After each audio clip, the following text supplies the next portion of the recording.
The Green Mummy by Fergus Hume. Chapter 1. The Lovers. "I am very angry," pouted the maid. "In heaven's name, why?" questioned the bachelor. "You have, so to speak, bought me." "Impossible. Your price is prohibitive. Indeed, when 1,000 pounds. You are worth 50 and 100 times as much. Pooh! That interjection doesn't answer my question." "I don't think A's one which needs answering," said the young man lightly. "There are more important things to talk about than pounds, shillings, and sordid pence." "Oh, indeed, such as love on a day such as this is.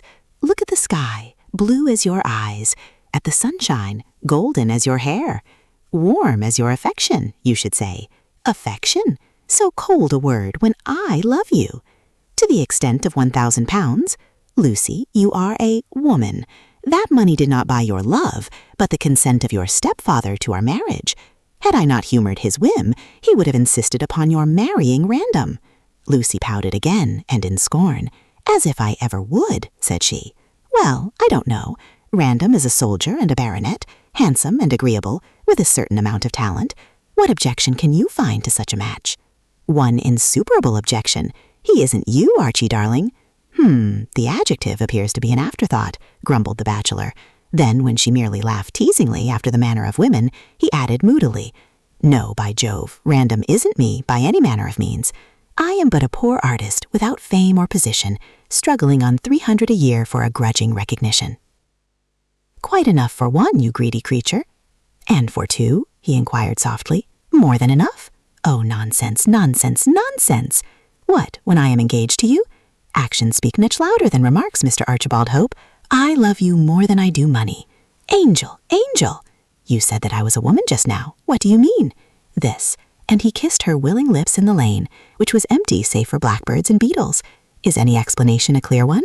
Not to an angel, who requires adoration, but to a woman who— Let us walk on, Archie, or we shall be late for dinner." The young man smiled and frowned and sighed and laughed in the space of 30 seconds, something of a feat in the way of emotional gymnastics. The freakish feminine nature perplexed him, as it had perplexed Adam, and he could not understand this rapid change from poetry to prose. How could it be otherwise when he was but 25 and engaged for the first time?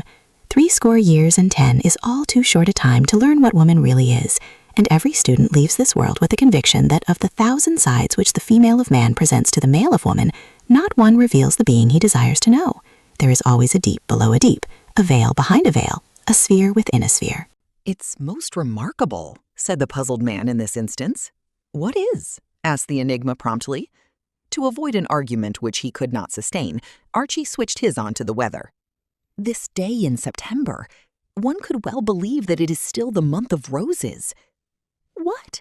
With those wilted hedges and falling leaves and reaped fields and golden haystacks and— She glanced around for further illustrations in the way of contradiction.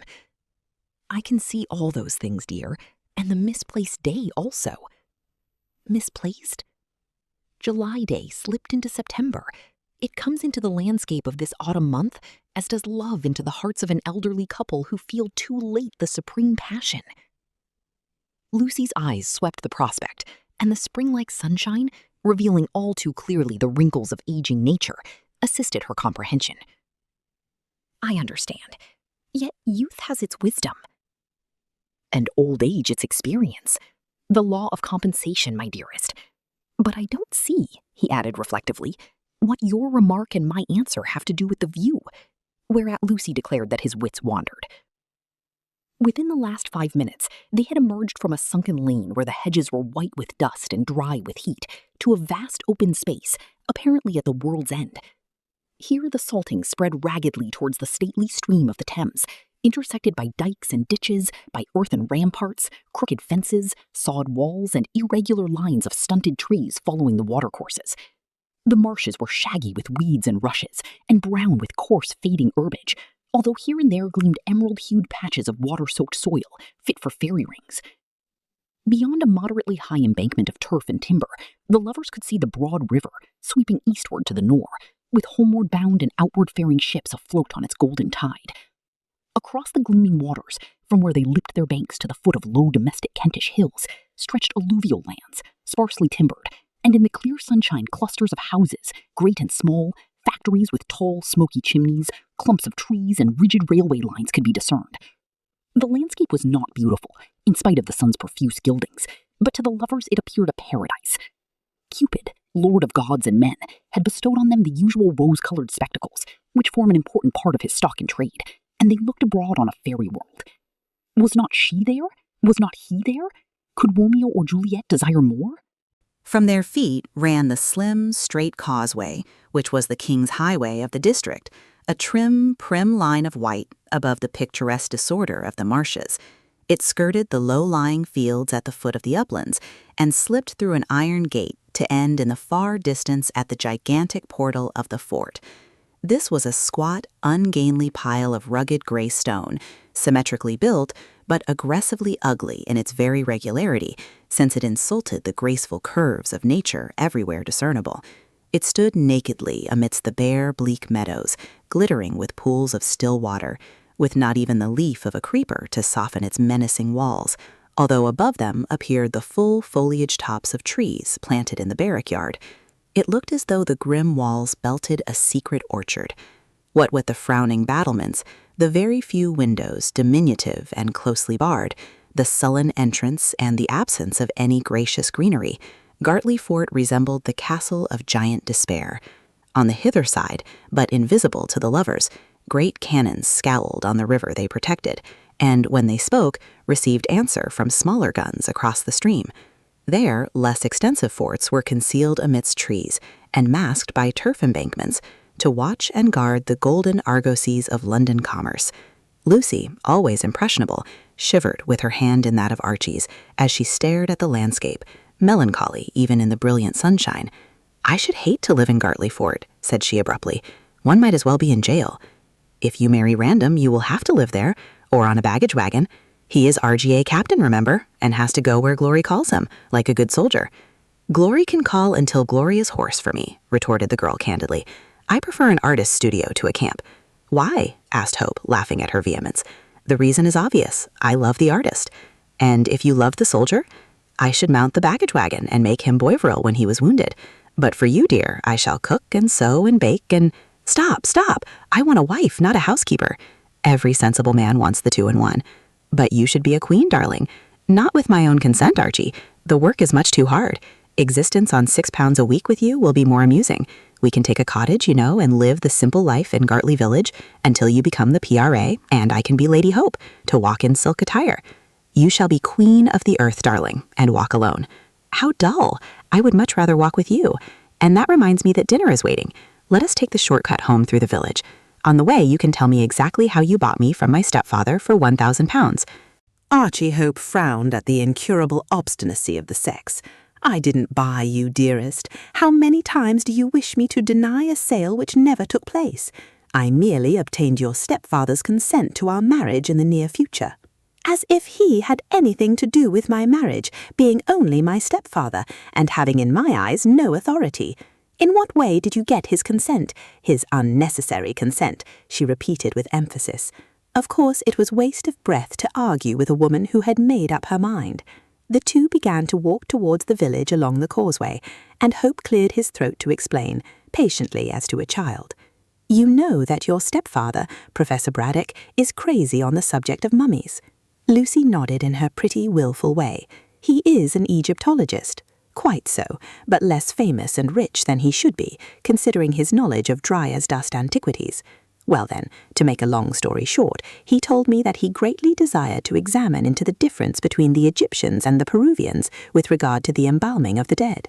"I always thought that he was too fond of Egypt to bother about any other country," said Lucy sapiently. "My dear, it isn't the country he cares about, but the civilization of the past. The Incas embalmed their dead, as did the Egyptians, and in some way the professor heard of a royal mummy swathed in green bandages, so he described it to me." "It should be called an Irish mummy," said Lucy flippantly. "Well, this mummy is in possession of a man at Malta, and Professor Braddock, hearing that it was for sale for £1,000. "Oh," interrupted the girl vivaciously, "so this was why Father sent Sidney Bolton away 6 weeks ago." "Yes, as you know, Bolton is your stepfather's assistant, and is as crazy as the professor on the subject of Egypt. I asked the professor if he would allow me to marry you." Quite unnecessary, interpolated Lucy briskly. Archie passed over the remark to evade an argument. When I asked him, he said that he wished you to marry Random, who is rich. I pointed out that you loved me and not Random, and that Random was on a yachting cruise, while I was on the spot. He then said that he could not wait for the return of Random, and would give me a chance. What did he mean by that? Well, it seems that he was in a hurry to get this green mummy from Malta, as he feared lest some other person should snap it up. This was 2 months ago, remember, and Professor Braddock wanted the cash at once. Had Random been here, he could have supplied it, but as Random was away, he told me that if I handed over £1,000 to purchase the mummy, that he would permit our engagement now, and our marriage in 6 months. I saw my chance and took it, for your stepfather has always been an obstacle in our path, Lucy dear. In a week, Professor Braddock had the money, as I sold out some of my investments to get it. He then sent Bolton to Malta in a tramp steamer for the sake of cheapness, and now expects him back with the green mummy. Has Sydney bought it? Yes, he got it for £900, the professor told me, and is bringing it back in the Diver. That's the same tramp steamer in which he went to Malta. So that's the whole story, and you can see there is no question of you being bought. The £1,000 went to get your father's consent. He is not my father, snapped Lucy, finding nothing else to say. You call him so. That is only from habit. I can't call him Mr. Braddock or Professor Braddock when I live with him, so father is the sole mode of address left to me. And after all, she added, taking her lover's arm, I like the professor. He is very kind and good, although extremely absent-minded. And I am glad he has consented, for he worried me a lot to marry Sir Frank Random. I am glad you bought me. But I didn't, cried the exasperated lover. I think you did, and you shouldn't have diminished your income by buying what you could have had for nothing. Archie shrugged his shoulders. It was vain to combat her fixed idea. I have still £300 a year left, and you were worth buying. You have no right to talk of me as though I had been bought. The young man gasped. But you said, oh, what does it matter what I said? I am going to marry you on £300 a year, so there it is. I suppose when Bolton returns, my father will be glad to see the back of me, and then we'll go to Egypt with Sydney to explore this secret tomb he is always talking about. That expedition will require more than £1,000, said Archie dryly. The professor explained the obstacles to me. However, his doings have nothing to do with us, darling. Let Professor Braddock fumble amongst the dead if he likes. We live. Apart, sighed Lucy. Only for the next 6 months. Then we can get our cottage and live on love, my dearest. Plus £300 a year, said the girl sensibly. Then she added, oh, poor Frank Random. Lucy, cried her lover indignantly. Well, I was only pitying him. He's a nice man, and you can't expect him to be pleased at our marriage. Perhaps, said Hope in an icy tone, you would like him to be the bridegroom. If so, there is still time. Silly boy, she took his arm. As I have been bought, you know that I can't run away from my purchaser. You deny being bought just now. It seems to me, Lucy, that I am to marry a weathercock. That is only an impolite name for a woman, dear. You have no sense of humour, Frank, or you would call me an April lady. Because you change every 5 minutes. It's puzzling. Is it? Perhaps you would like me to resemble Widow Anne, who is always funereal. Here she is, looking like Niobe. They were strolling through Gartley village by this time, and the cottagers came to their doors and front gates to look at the handsome young couple. Everyone knew of the engagement and approved of the same, although some hinted that Lucy Kendall would have been wiser to marry the soldier baronet. Amongst these was Widow Anne, who really was Mrs. Bolton, the mother of Sydney, a dismal female invariably arrayed in rusty, stuffy, aggressive mourning, although her husband had been dead for over 20 years. Because of this same mourning, and because she was always talking of the dead, she was called Widow Anne, and looked on the appellation as a compliment to her fidelity. At the present moment she stood at the gate of her tiny garden, mopping her red eyes with a dingy handkerchief. Ah, young love, my lady, she groaned when the couple passed, for she always gave Lucy a title, as though she really and truly had become the wife of Sir Frank. But who knows how long it may last? As long as we do, retorted Lucy, annoyed by this prophetic speech. Widow Anne groaned with relish. So me and Aaron as is dead and gone, thought my lady, but in 6 months he was knocking the head off me. The man who would lay his hand on a woman, save in the way of, oh, Archie, what nonsense you talk, cried Miss Kendall pettishly. Ah, sighed the woman of experience.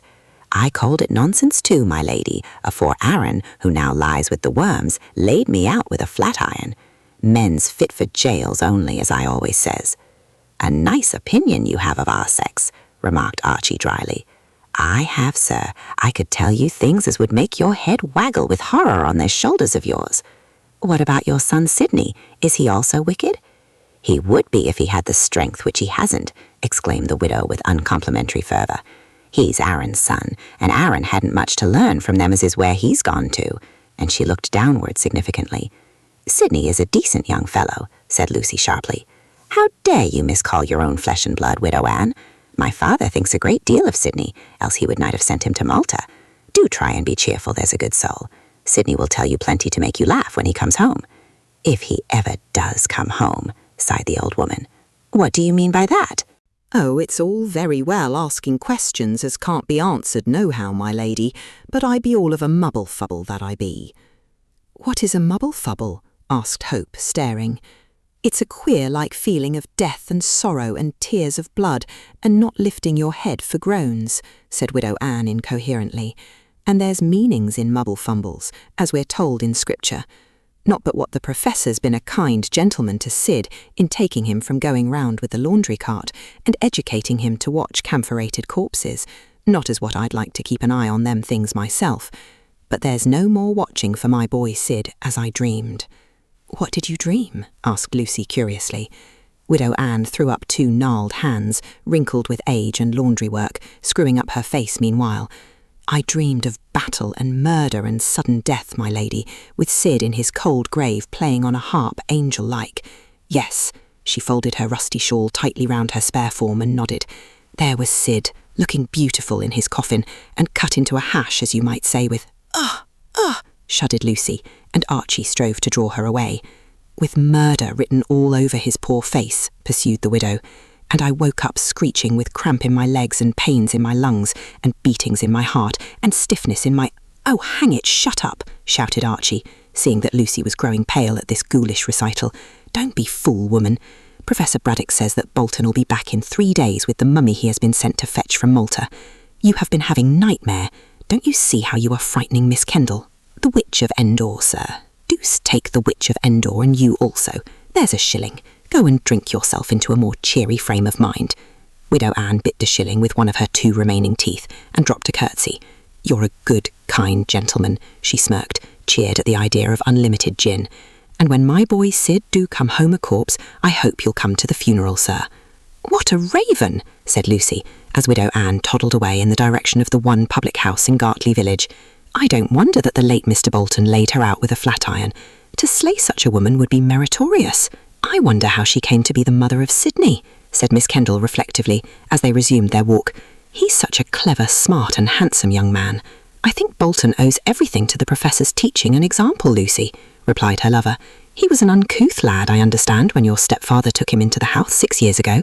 Now he is quite presentable. I shouldn't wonder if he married Mrs. Jasher. I rather think Mrs. Jasher admires the Professor. Oh, he'll never marry her. If she were a mummy, there might be a chance, of course, but as a human being, the Professor will never look at her. I don't know so much about that, Archie. Mrs. Jasher is attractive. Hope laughed. In a mutton dressed as lamb way, no doubt. And she has money. My father is poor, and so— You make up a match at once, as every woman will do. Well, let us get back to the pyramids and see how the flirtation is progressing. Lucy walked on for a few steps in silence. Do you believe in Mrs. Bolton's dream, Archie? No, I believe she eats heavy suppers. Bolton will return quite safe. He is a clever fellow, not easily taken advantage of. Don't bother any more about Widow Anne and her dismal prophecies. I'll try not to, replied Lucy dutifully. All the same, I wish she had not told me her dream, and she shivered. Chapter 2. Professor Braddock. There was only one really palatial mansion in Gartley, and that was the ancient Georgian house known as the Pyramids. Lucy's stepfather had given the place this eccentric name on taking up his abode there some 10 years previously. Before that time, the dwelling had been occupied by the lord of the manor and his family, but now the old squire was dead, and his impecunious children were scattered to the 4 quarters of the globe in search of money with which to rebuild their ruined fortunes.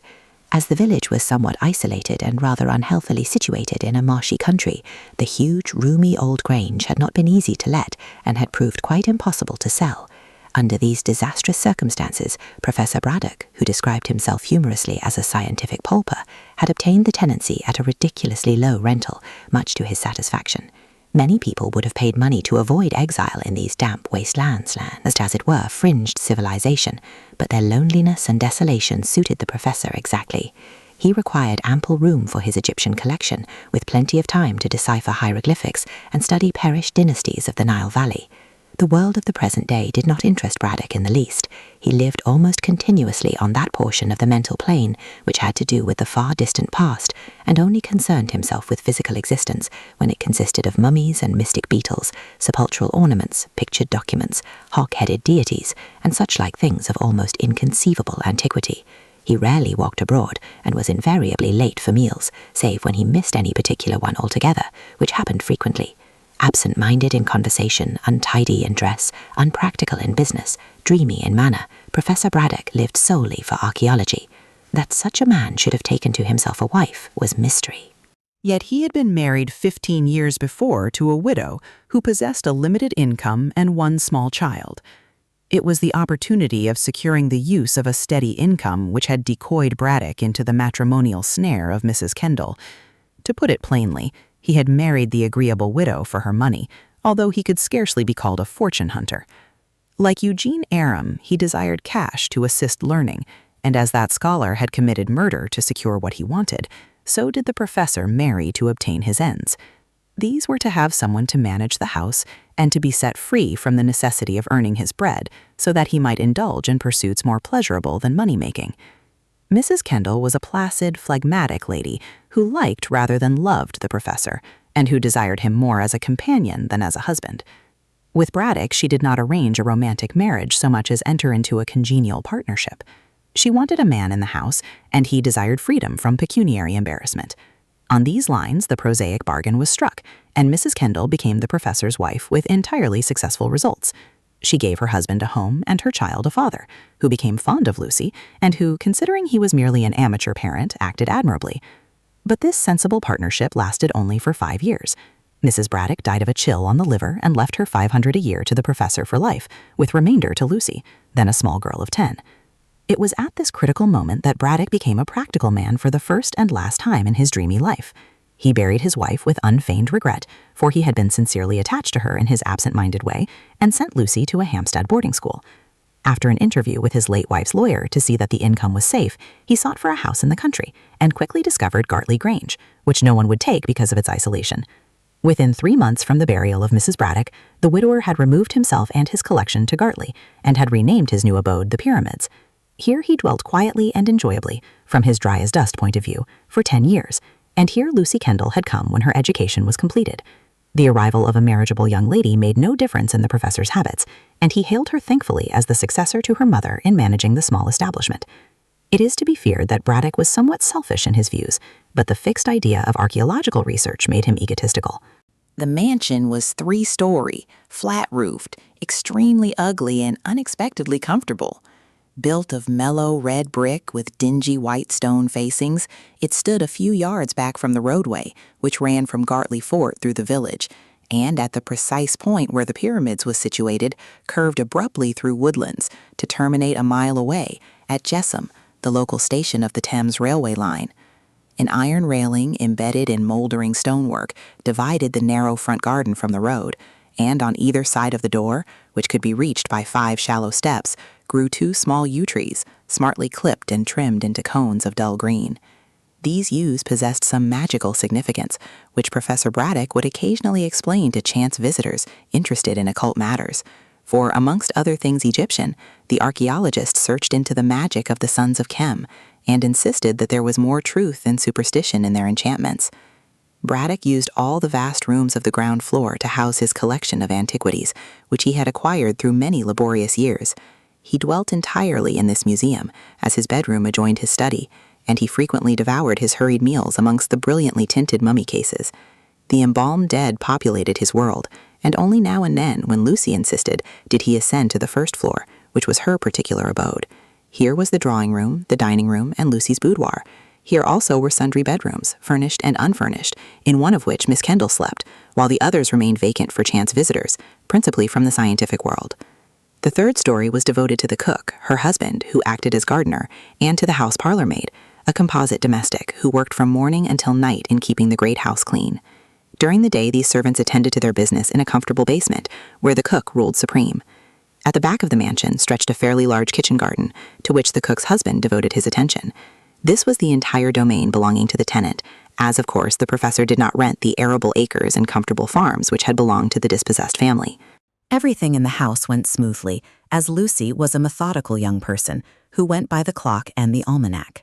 Braddock little knew how much of his undeniable comfort he owed to her fostering care, for prior to her return from school, he had been robbed right and left by unscrupulous domestics. When his stepdaughter arrived, he simply handed over the keys and the housekeeping money, a fixed sum, and gave her strict instructions not to bother him. Miss Kendall faithfully observed this injunction, as she enjoyed being undisputed mistress, and knew that, so long as her stepfather had his meals, his bed, his bath, and his clothes, he required nothing save the constant society of his beloved mummies, of which no one wished to deprive him. These he dusted and cleansed and rearranged himself. Not even Lucy dared to invade the museum, and the mere mention of spring cleaning drove the professor into displaying frantic rage, in which he used bad language. On returning from her walk with Archie, the girl had lured her stepfather into assuming a rusty dress suit, which had done service for many years, and had coaxed him into a promise to be present at dinner. Mrs. Jasher, the lively widow of the district, was coming, and Braddock approved of a woman who looked up to him as the one wise man in the world.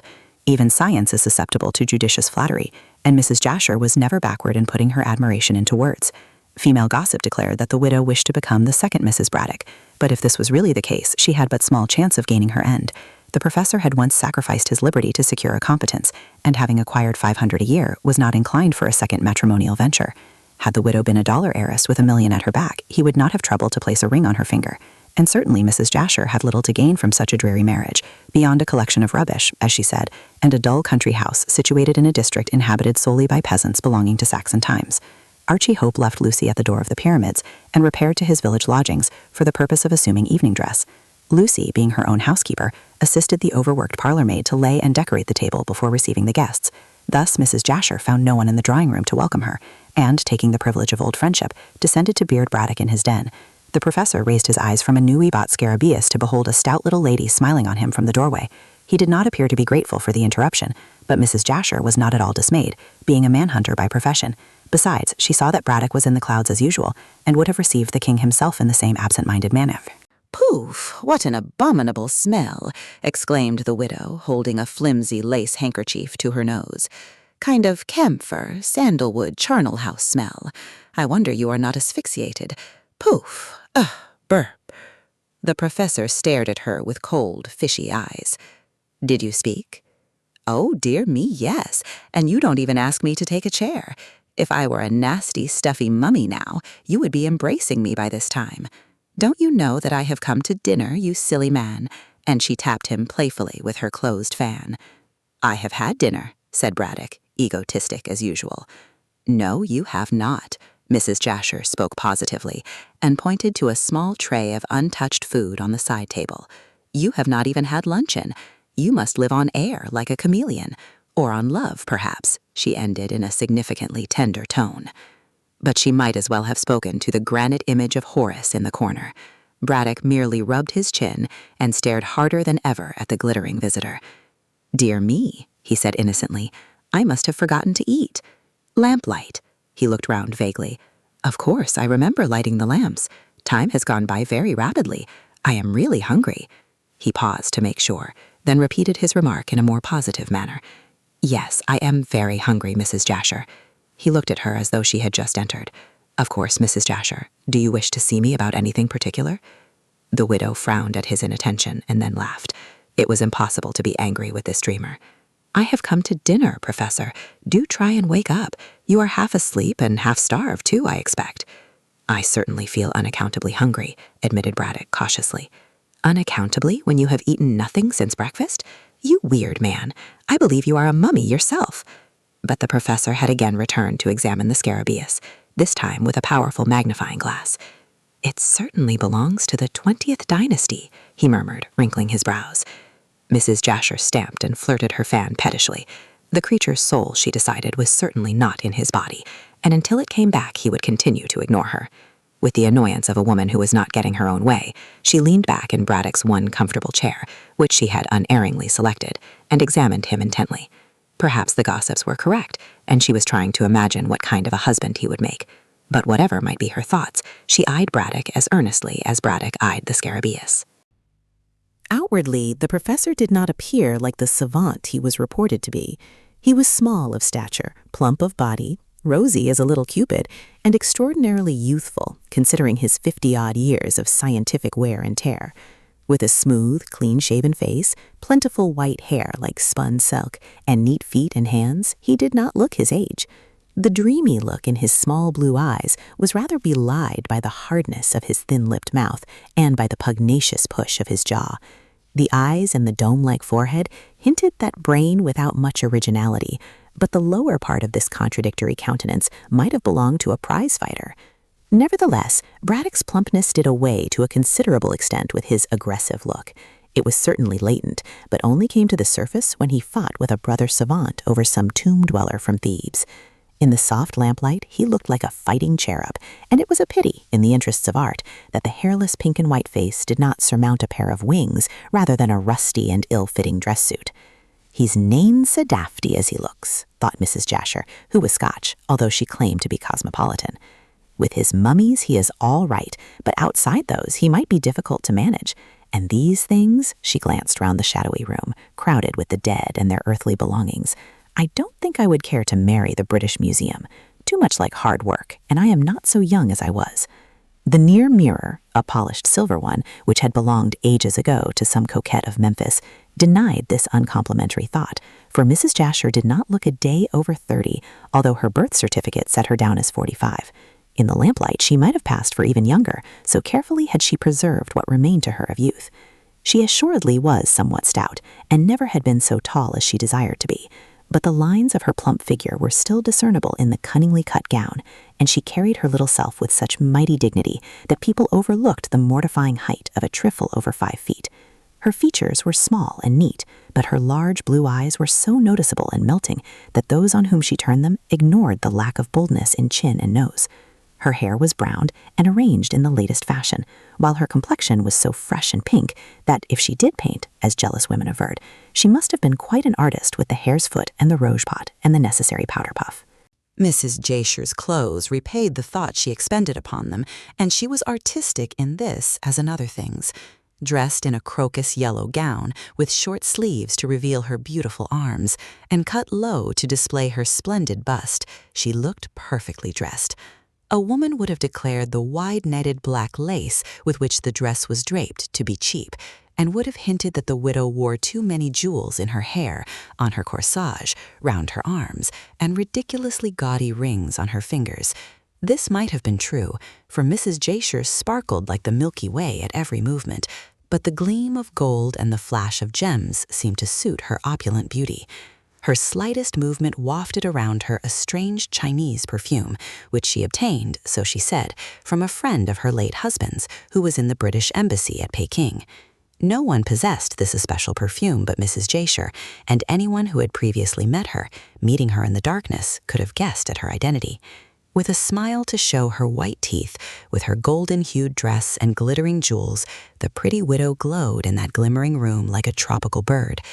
The professor raised his dreamy eyes and laid the beetle on one side, when his brain fully grasped that this charming vision was waiting to be entertained. She was better to look upon even than the beloved scarabaeus, and he advanced to shake hands as though she had just entered the room. Mrs. Jasher, knowing his ways, rose to extend her hand, and the two small, stout figures looked absurdly like a pair of chubby dressed-in ornaments which had stepped from the mantel-shelf. "Dear lady, I am glad to see you. You have, the professor reflected, and then came back with a rush to the present century. You have come to dinner, if I mistake not." "Lucy asked me a week ago," she replied tartly, for no woman likes to be neglected for a mere beetle, however ancient. "Then you will certainly get a good dinner," said Braddock, waving his plump white hands. "Lucy is an excellent housekeeper. I have no fault to find with her, no fault at all. But she is obstinate, oh, very obstinate, as her mother was. Do you know, dear lady, that in a papyrus scroll which I lately acquired, I found the recipe for a genuine Egyptian dish, which Amenemhat, the last pharaoh of the 11th dynasty, you know, might have eaten and probably did eat. I desired Lucy to serve it tonight, but she refused, much to my annoyance. The ingredients, which had to do with roasted gazelle, were oil and coriander seed, and, if my memory serves me, asafoetida." Ugh, Mrs. Jasher's handkerchief went again to her mouth. Say no more, Professor. Your dish sounds horrid. I don't wish to eat it and be turned into a mummy before my time. You would make a really beautiful mummy, said Braddock, paying what he conceived was a compliment. And should you die, I shall certainly attend to your embalming, if you prefer that to cremation. You dreadful man, cried the widow, turning pale and shrinking. Why, I really believe that you would like to see me packed away in one of those disgusting coffins. Disgusting, cried the outraged professor, striking one of the brilliantly tinted cases. Can you call so beautiful a specimen of sepulchral art disgusting? Look at the colors, at the regularity of the hieroglyphics. Why, the history of the dead is set out in this magnificent series of pictures. He adjusted his pince-nez and began to read. The Osirian Semiophis, that is a female name, Mrs. Jasher, who, I don't want to have my history written on my coffin, interrupted the widow hysterically, for this funerary talk frightened her. It would take much more space than a mummy case upon which to write it. My life has been volcanic, I can tell you. By the way, she added hurriedly, seeing that Braddock was on the eve of resuming the reading, tell me about your income, mummy. Has it arrived? The professor immediately followed the false trail. Not yet, he said briskly, rubbing his smooth hands. But in 3 days I expect the diver will be at Pierside, and Sydney will bring the mummy on here. I shall unpack it at once and learn exactly how the ancient Peruvians embalmed their dead. Doubtless they learned the art from the Egyptians, ventured Mrs. Jasher rashly. Braddock glared. Nothing of the sort, dear lady, he snorted angrily. Absurd, ridiculous. I am inclined to believe that Egypt was merely a colony of that vast island of Atlantis mentioned by Plato. There, if my theory is correct, civilization begun, and the kings of Atlantis, doubtless the gods of historical tribes, governed the whole world, including that portion which we now term South America. Do you mean to say that there were Yankees in those days? Inquired Mrs. Jasher frivolously. The professor tucked his hands under his shabby coattails and strode up and down the room, warming his rage, which was provoked by such ignorance. Good heavens, madam, where have you lived? He exclaimed explosively. Are you a fool or merely an ignorant woman? I am talking of prehistoric times, thousands of years ago, when you were probably a stray atom embedded in the slime. Oh, you horrid creature, cried Mrs. Jasher indignantly, and was about to give Braddock her opinion, if only to show him that she could hold her own, when the door opened. How are you, Mrs. Jasher? Said Lucy, advancing. Here am I, and here is Archie. Dinner is ready. And you? I am very hungry, said Mrs. Jasher. I have been called an atom of the slime. Then she laughed and took possession of young Hope. Lucy wrinkled her brow. She did not approve of the widow's man-annexing instinct. Chapter 3. A Mysterious Tomb. One member of the Braddock household was not included in the general staff, being a mere appendage of the professor himself. This was a dwarfish, misshapen Kanaka, a pygmy in height, but a giant in breadth, with short, thick legs and long, powerful arms. He had a large head and a somewhat handsome face, with melancholy black eyes and a fine set of white teeth. Like most Polynesians, his skin was of a pale bronze and elaborately tattooed, even the cheeks and chin being scored with curves and straight lines of mystical import. But the most noticeable thing about him was his huge mop of frizzled hair, which, by some process known only to himself, he usually dyed a vivid yellow. The flaring locks streaming from his head made him resemble a Peruvian image of the sun, and it was this peculiar coiffure which had procured for him the odd name of Cockatoo. The fact that this grotesque creature invariably wore a white drill suit emphasized still more the suggestion of his likeness to an Australian parrot. Cockatoo had come from the Solomon Islands in his teens to the colony of Queensland to work on the plantations, and there the professor had picked him up as his body servant.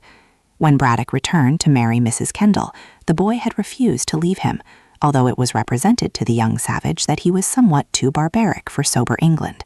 Finally, the professor had consented to bring him overseas, and had never regretted doing so, for Cockatoo, finding his scientific master a true friend, worshipped him as a visible god. Having been captured when young by Pacific blackbirders, he talked excellent English, and from contact with the necessary restraints of civilization, was on the whole extremely well behaved. Occasionally, when teased by the villagers and his fellow servants, he would break into childish rages which bordered on the dangerous, but a word from Braddock always quieted him, and when penitent he would crawl like a whipped dog to the feet of his divinity.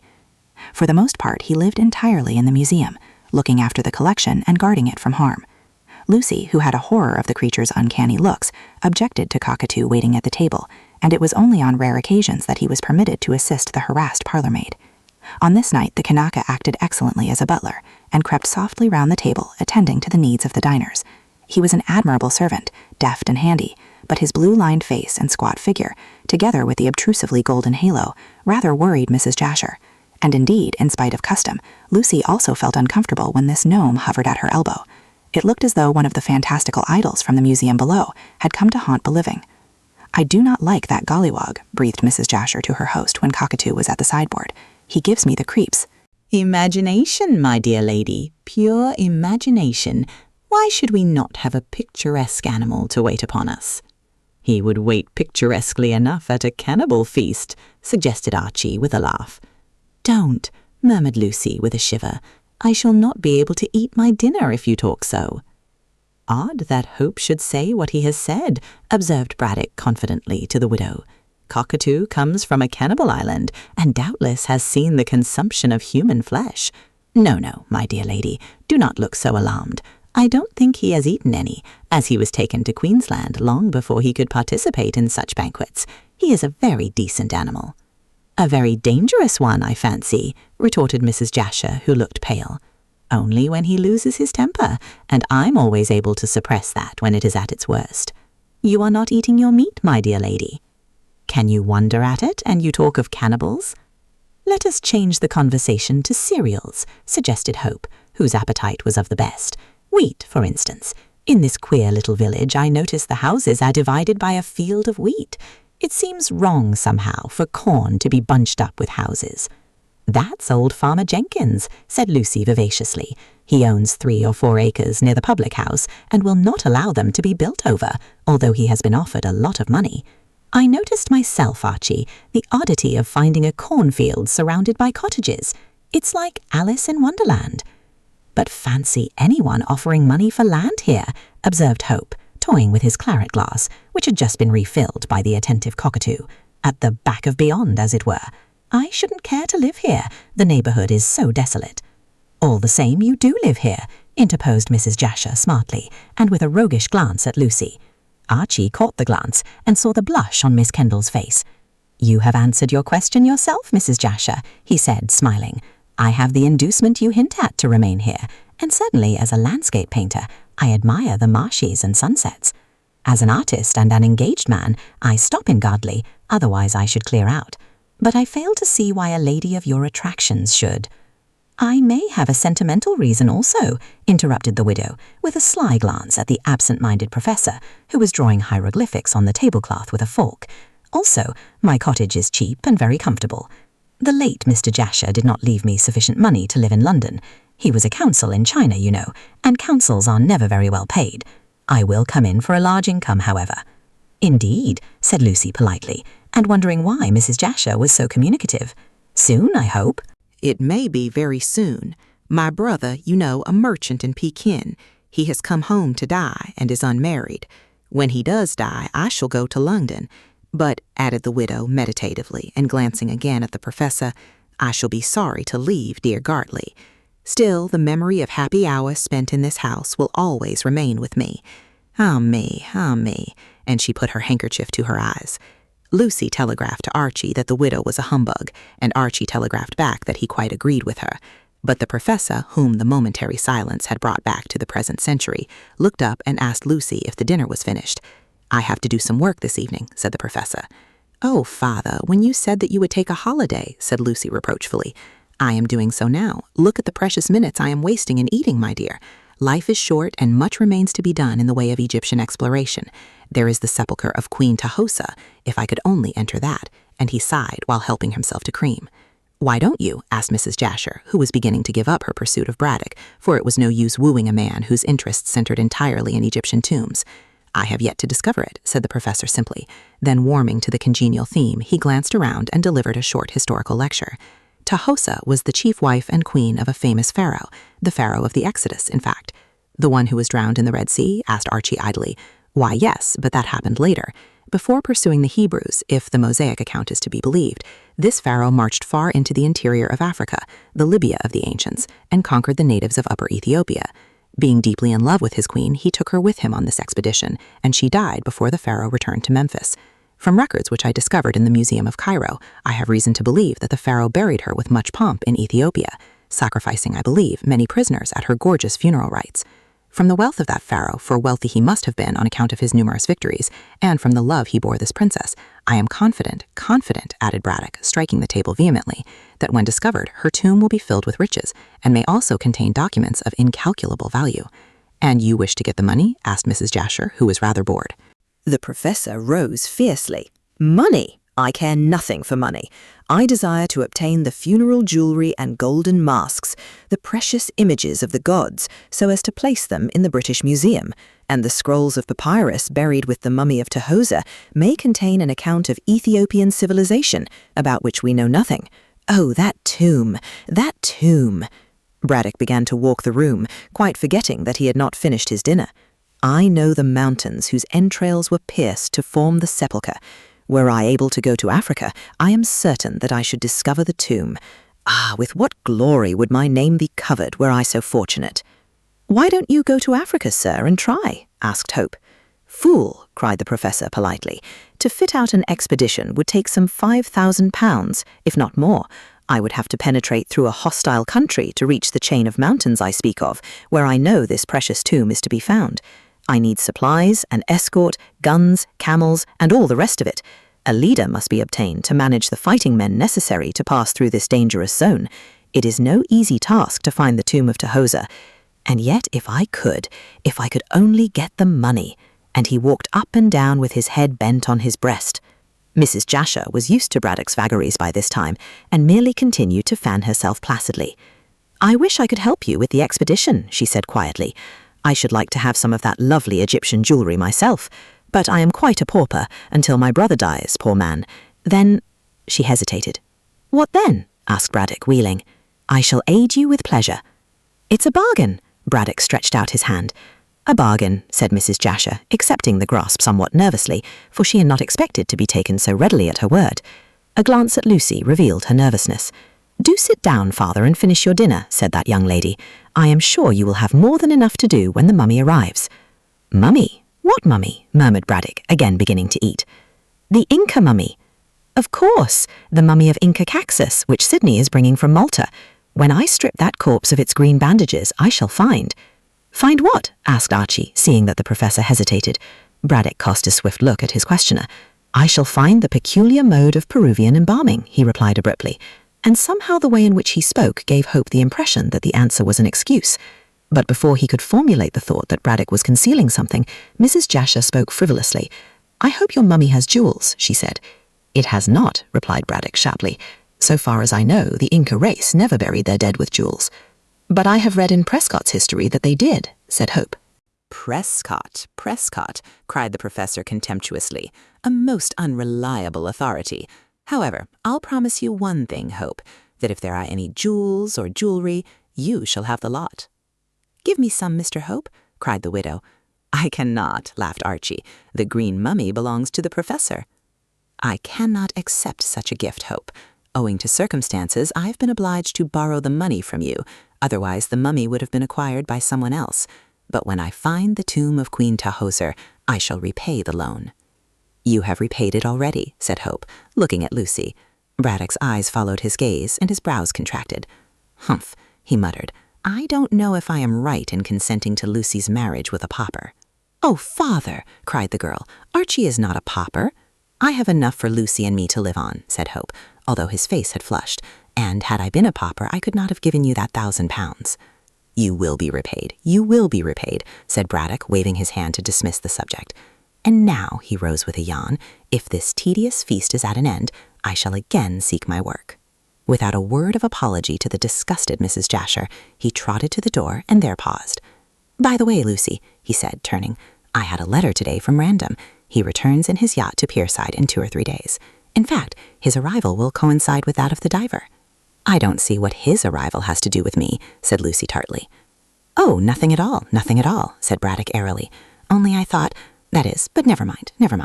Cockatoo, come down with me. Good night. Good night. And he disappeared. Well, said Mrs. Jasher, drawing a long breath, for rudeness and selfishness, commend me to a scientist. We might be all mud for what notice he takes of us. Never mind, said Miss Kendall, rising. Come to the drawing room and have some music. Archie, will you stop here? No, I don't care to sit over my wine alone, said that young gentleman, rising. I shall accompany you and Mrs. Jasher. And Lucy, he stopped her at the door through which the widow had already passed. What did your father mean by his hints concerning Random? I think he regrets giving his consent to my marriage with you, she whispered back. Did you not hear him talk about that tomb? He desires to get money for the expedition. From Random? What rubbish! Sooner than that, if our marriage is stopped by the beastly business, I'll sell out and— You'll do nothing of the sort, interrupted the girl imperiously. We must live if we marry. You have given my father enough. But if Random lends money for this expedition, he does so at his own risk. I am not going to marry Sir Frank because of my stepfather's requirements. He has no rights over me, and whether he consents or not, I marry you. My darling, and Archie kissed her before they followed Mrs. Jasher into the drawing room. All the same, he foresaw trouble. Chapter 4. The Unexpected. For the next 2 or 3 days, Archie felt decidedly worried over his projected marriage with Lucy. Certainly he had, to put it bluntly, purchased Braddock's consent, and that gentleman could scarcely draw back from his plighted word, which had cost the lover so much. Nevertheless, Hope did not entirely trust the professor, as from the few words which he had let drop at the dinner party, it was plain that he hankered after money with which to fit out the expedition in search of the mysterious tomb to which he had alluded. Archie knew, as did the professor, that he could not supply the necessary £5,000 without practically ruining himself, and already he had crippled his resources in paying over the price of the green mummy. He had fondly believed that Braddock would have been satisfied with the relic of Peruvian humanity, but it seemed that the professor, having got what he wanted, now clamoured for what was at present beyond his reach. The mummy was his property, but he desired the contents of Queen Tahosa's tomb also. This particular moon which he cried for was a very expensive article, and Hope did not see how he could gain it.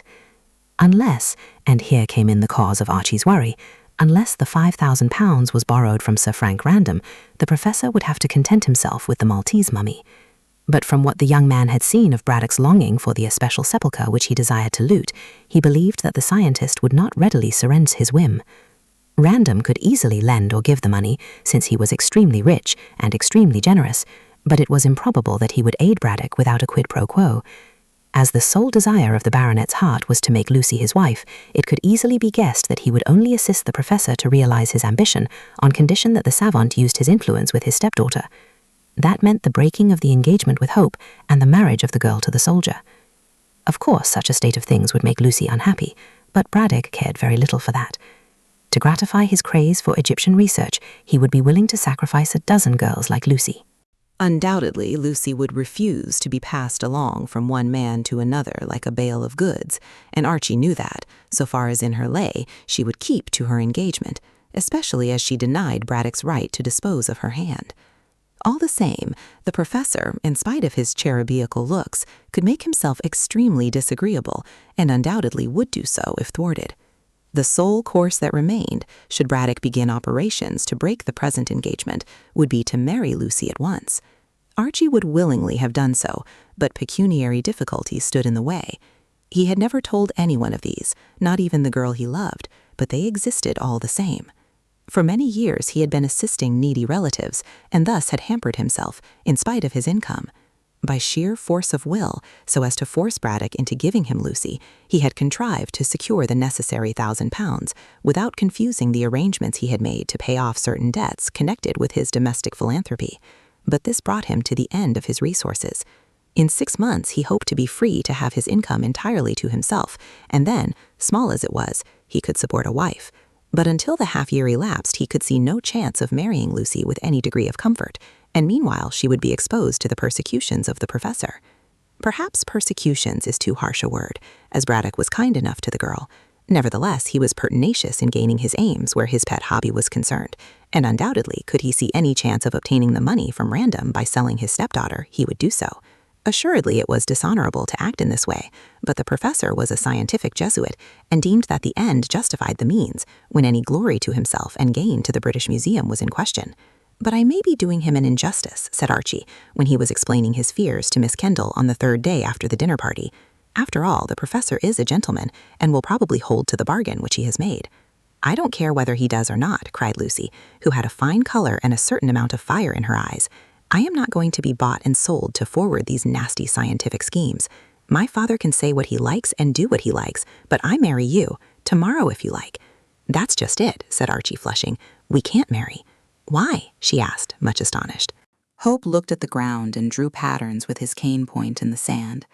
They were seated in the hot sunshine, for the Indian summer still continued, under a moldering brick wall which ran around the most delightful of kitchen gardens. This was situated at the back of the pyramids and contained a multiplicity of pot herbs and fruit trees and vegetables. It resembled the fairy garden in Madame d'Aulnoy's story of the white cat, and in the autumn yielded a plentiful crop of fine-flavored fruit. But now the trees were bare, and the garden looked somewhat forlorn for lack of greenery. But in spite of the lateness of the season, Lucy often brought a book to read under the glowing wall, and there ripened like a peach in the warm sunshine. On this occasion, she brought Archie into the old world garden, as he had hinted at confidences, and the time had come to speak plainly, as Hope began to think that he had not treated Lucy quite fairly in hiding from her his momentarily embarrassed position. Why can't we marry at once? Asked Lucy, seeing that her lover held his peace and looked confused. Hope did not reply directly. I had better release you from your engagement, he said haltingly. Oh! Lucy's nostrils dilated, and she threw back her head scornfully. And the other woman's name? There is no other woman. I love you and you only. But money. What about money? You have your income. Oh yes, that is sure, small as it is. But I have incurred debts on behalf of an uncle and his family. These have embarrassed me for the moment, and so I cannot see my way to marrying you for at least 6 months, Lucy. He caught her hand. I feel ashamed of myself that I did not tell you of this before, but I feared to lose you. Yet, on reflection, I see that it is dishonorable to keep you in the dark, and if you think that I have behaved badly— Well, I do in a way, she interrupted quickly, as your silence was quite unnecessary. Don't treat me as a doll, my dear. I wish to share your troubles as well as your joys. Come, tell me all about it. You are not angry? Yes, I am, at your thinking I loved you so little as to be biased against our marriage because of money troubles. Pooh! She flicked away a speck of dust from his coat. I don't care that for such things. You are an angel, he cried ardently. I am a very practical girl just now, she retorted. Go on, confess.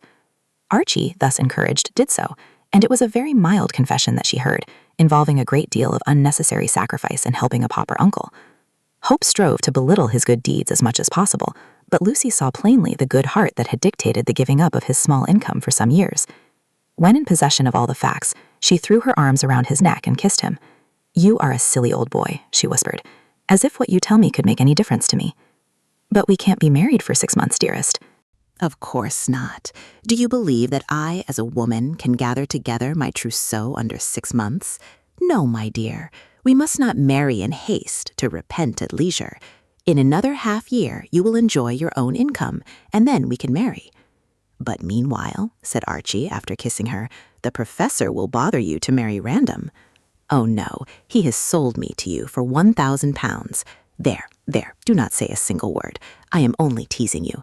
Let us say that my father has consented to my marriage with you and cannot withdraw his word. Not that I care if he does. I am my own mistress. Lucy, he took her hands again and looked into her eyes. Braddock is a scientific lunatic and would do anything to forward his aims with regard to this very expensive tomb, which he has set his heart on discovering. As I can't lend or give the money, he is sure to apply to Random, and Random will want to marry me, cried Lucy, rising. No, my dear, not at all. Sir Frank is a gentleman, and when he learns that I am engaged to you, he will simply become a dear friend. There, don't worry any more about the matter. You ought to have told me of your troubles before, but as I have forgiven you, there is no more to be said. In 6 months I shall become Mrs. Hope, and meanwhile I can hold my own against any inconvenience that my father may cause me. But he rose and began to remonstrate, anxious to abase himself still further before this angel of a maiden. She placed her hand over his mouth. Not another word, or I shall box your ears, sir. That is, I shall exercise the privilege of a wife before I become one. And now, she slipped her arm with his, let us go in and see the arrival of the precious mummy. Oh, it has arrived then. Not here, exactly. My father expects it at 3 o'clock. It is now 1:45, said Archie, consulting his watch. As I have been to London all yesterday, I did not know that the diver had arrived at Pierside. How is Bolton?" Lucy wrinkled her brows. "I am rather worried over Sydney," she said in an anxious voice, "and so is my father. He had not appeared." "What do you mean by that?" "Well," she looked at the ground in a pondering manner, "my father got a letter from Sydney yesterday afternoon, saying that the ship with the mummy and himself on board had arrived about 4 o'clock. The letter was sent on by special messenger and came at 6. Then it arrived in the evening and not in the afternoon." "How particular you are," said Miss Kendall with a shrug. "Well, then Sydney said that he could not bring the mummy to this place last night as it was so late.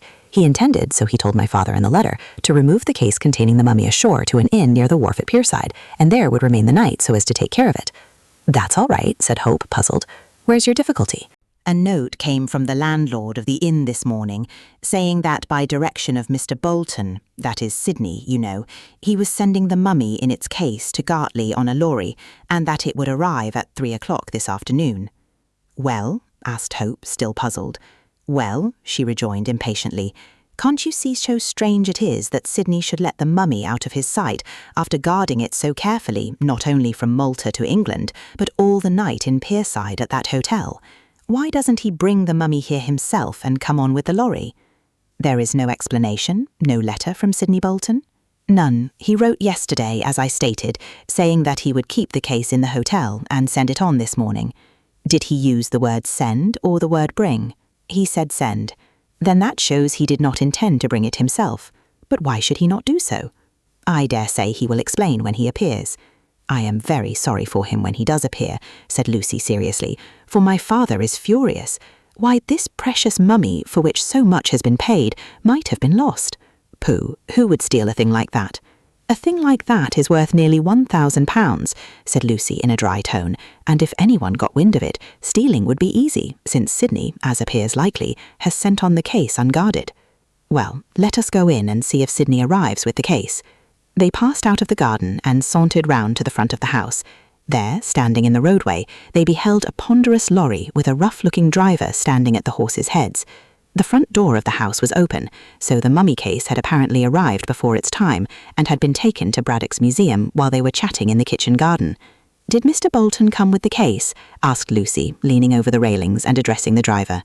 "No one came, miss, except myself and my 2 mates, who have taken the case indoor."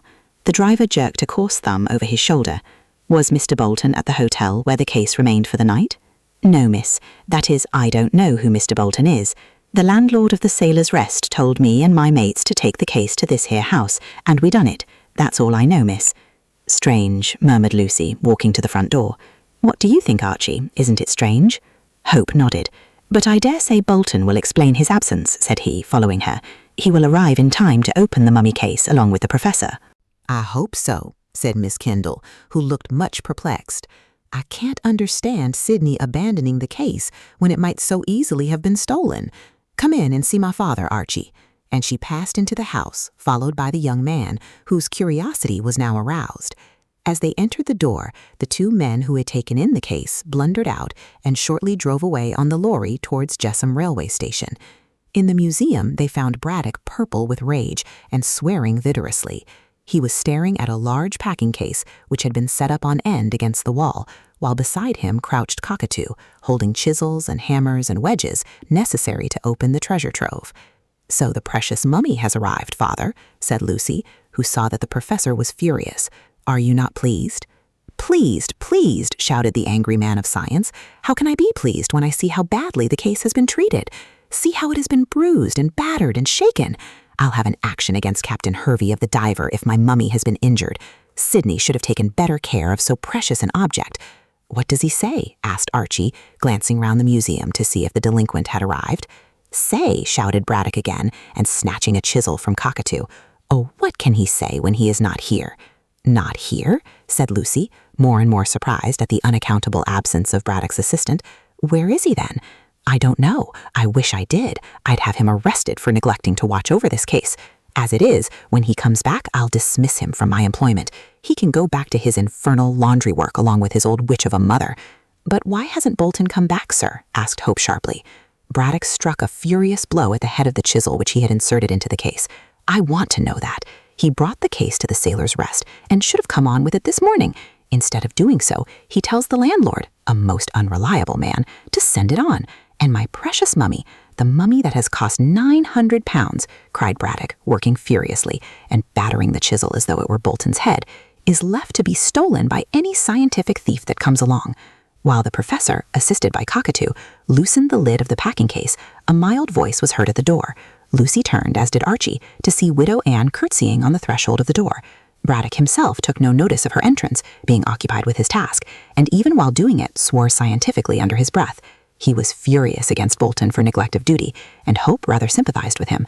It was a serious matter to have left a valuable object like the green mummy to the rough care of labourers.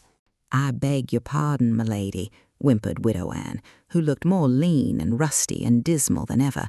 "But has my Sid come? I saw the cart and the coffin. Where's my boy?" "Coffin? Coffin?" bellowed Braddock angrily between thunder blows. "What do you mean by calling this case a coffin?" "Well, it do hold one of them camphorated cores, sir," said Mrs. Bolton with another curtsy.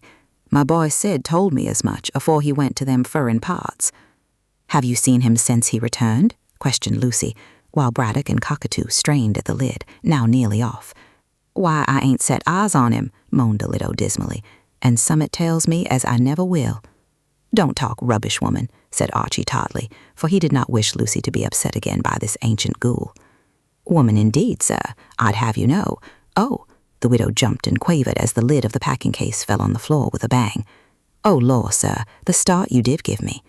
But Braddock had no eyes for her and no ears for anyone. He pulled lustily at the straw packing, and soon the floor was littered with rubbish, but no green case appeared, and no mummy. Suddenly Widow Anne shrieked again, "There's my Sid, dead. Oh, my son, dead, dead." She spoke truly. The body of Sidney Bolton was before them. Chapter 5. Mystery. After that one cry of agony from Widow Anne, there was silence for quite 1 minute. The terrible contents of the packing case startled and terrified all present. Faint and white, Lucy clung to the arm of her lover to keep herself from sinking to the ground, as Mrs. Bolton had done. Archie stared at the grotesque rigidity of the body, as though he had been changed into stone, while Professor Braddock stared likewise, scarcely able to credit the evidence of his eyes. Only the Kanaka was unmoved and squatted on his hams, indifferently surveying the living and the dead.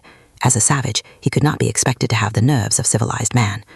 Braddock, who had dropped chisel and hammer in the first movement of surprise, was the quickest to recover his powers of speech. The sole question he asked revealed the marvelous egotism of a scientist nominated by one idea. "Where is the mummy of Inca Caxus?" he murmured with a bewildered air. Widow Anne, grovelling on the floor, pulled her grey locks into wild confusion and uttered a cry of mingled rage and grief. He asks that," she cried, stammering and choking, "when he has murdered my poor boy Sid." "What's that?" demanded Braddock sharply, and recovering from a veritable stupor which the disappearance of the mummy and the sight of his dead assistant had thrown him into. "Kill your son? How could I kill your son?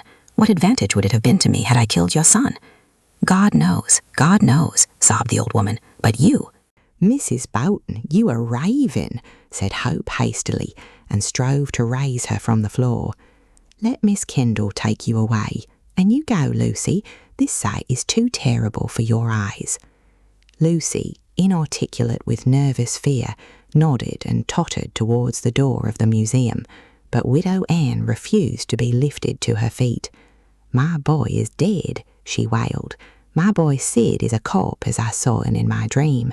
In the coffin, too, cut to pieces."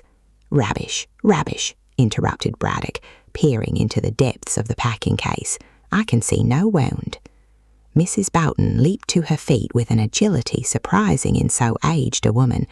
"Let me find the wound," she screamed, throwing herself forward. Hope caught her back and forced her towards the door. "No, the body must not be disturbed until the police see it," he said firmly. "The police? Ah, yes, the police," remarked Braddock quickly. "We must send for the police to Pierside and tell them my mummy has been stolen."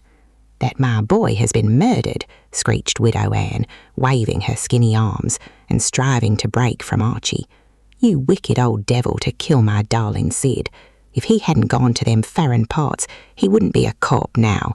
But I'll have the law. You'll be hanged, you. Braddock lost his patience under this torrent of unjust accusations and rushed towards Mrs. Bolton, dragging Cockatoo by the arm. In less time than it takes to tell, he had swept both Archie and the widow out into the hall, where Lucy was trembling, and Cockatoo, by his master's order, was locking the door. Not a thing shall be touched until the police come. Hope, you are a witness that I have not meddled with the dead. You were present when I opened the packing case. You have seen that a useless body has been substituted for a valuable mummy, and yet this old witch dares. Braddock stamped and grew incoherent from sheer rage. Archie soothed him, leaving go of Widow Anne's arm to do so. Hush, hush, said the young man quietly. The poor woman does not know what she is saying. I'll go for the police and— No, interrupted the professor sharply. Cockatoo can go for the inspector of Pierside. I shall call in the village constable. Meanwhile, you keep the key of the museum. He dropped it into Hope's breast pocket, so that you and the police may be sure the body has not been touched. Widow Anne, go home. He turned angrily on the old creature, who was now trembling after her burst of rage, and don't dare to come here again until you ask pardon for what you have said. I want to be near my poor boy's cob, wailed Widow Anne, and I'm very sorry, Professor. I didn't mean to. But you have, you witch. Go away, and he stamped. But by this time Lucy had recovered her self-possession, which had been sorely shaken by the sight of the dead.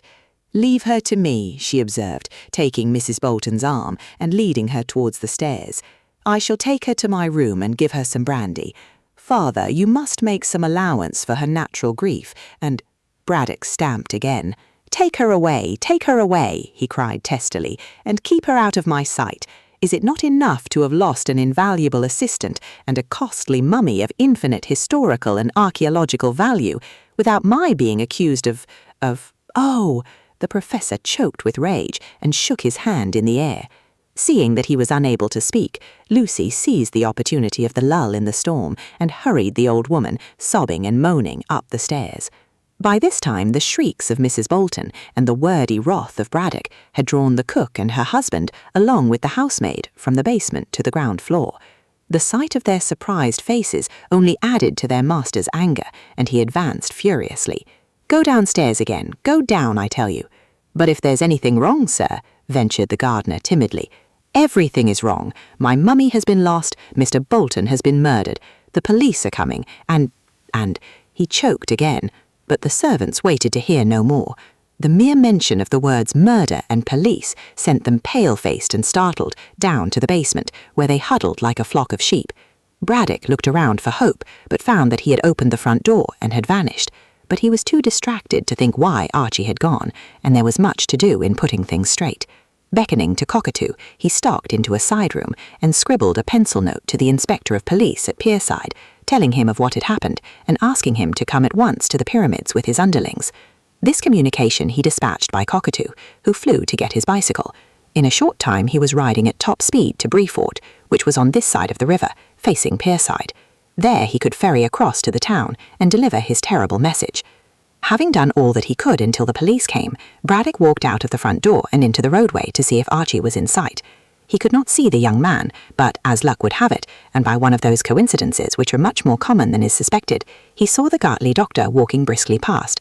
"Hi!" shouted the professor, who was purple in the face and perspiring profusely.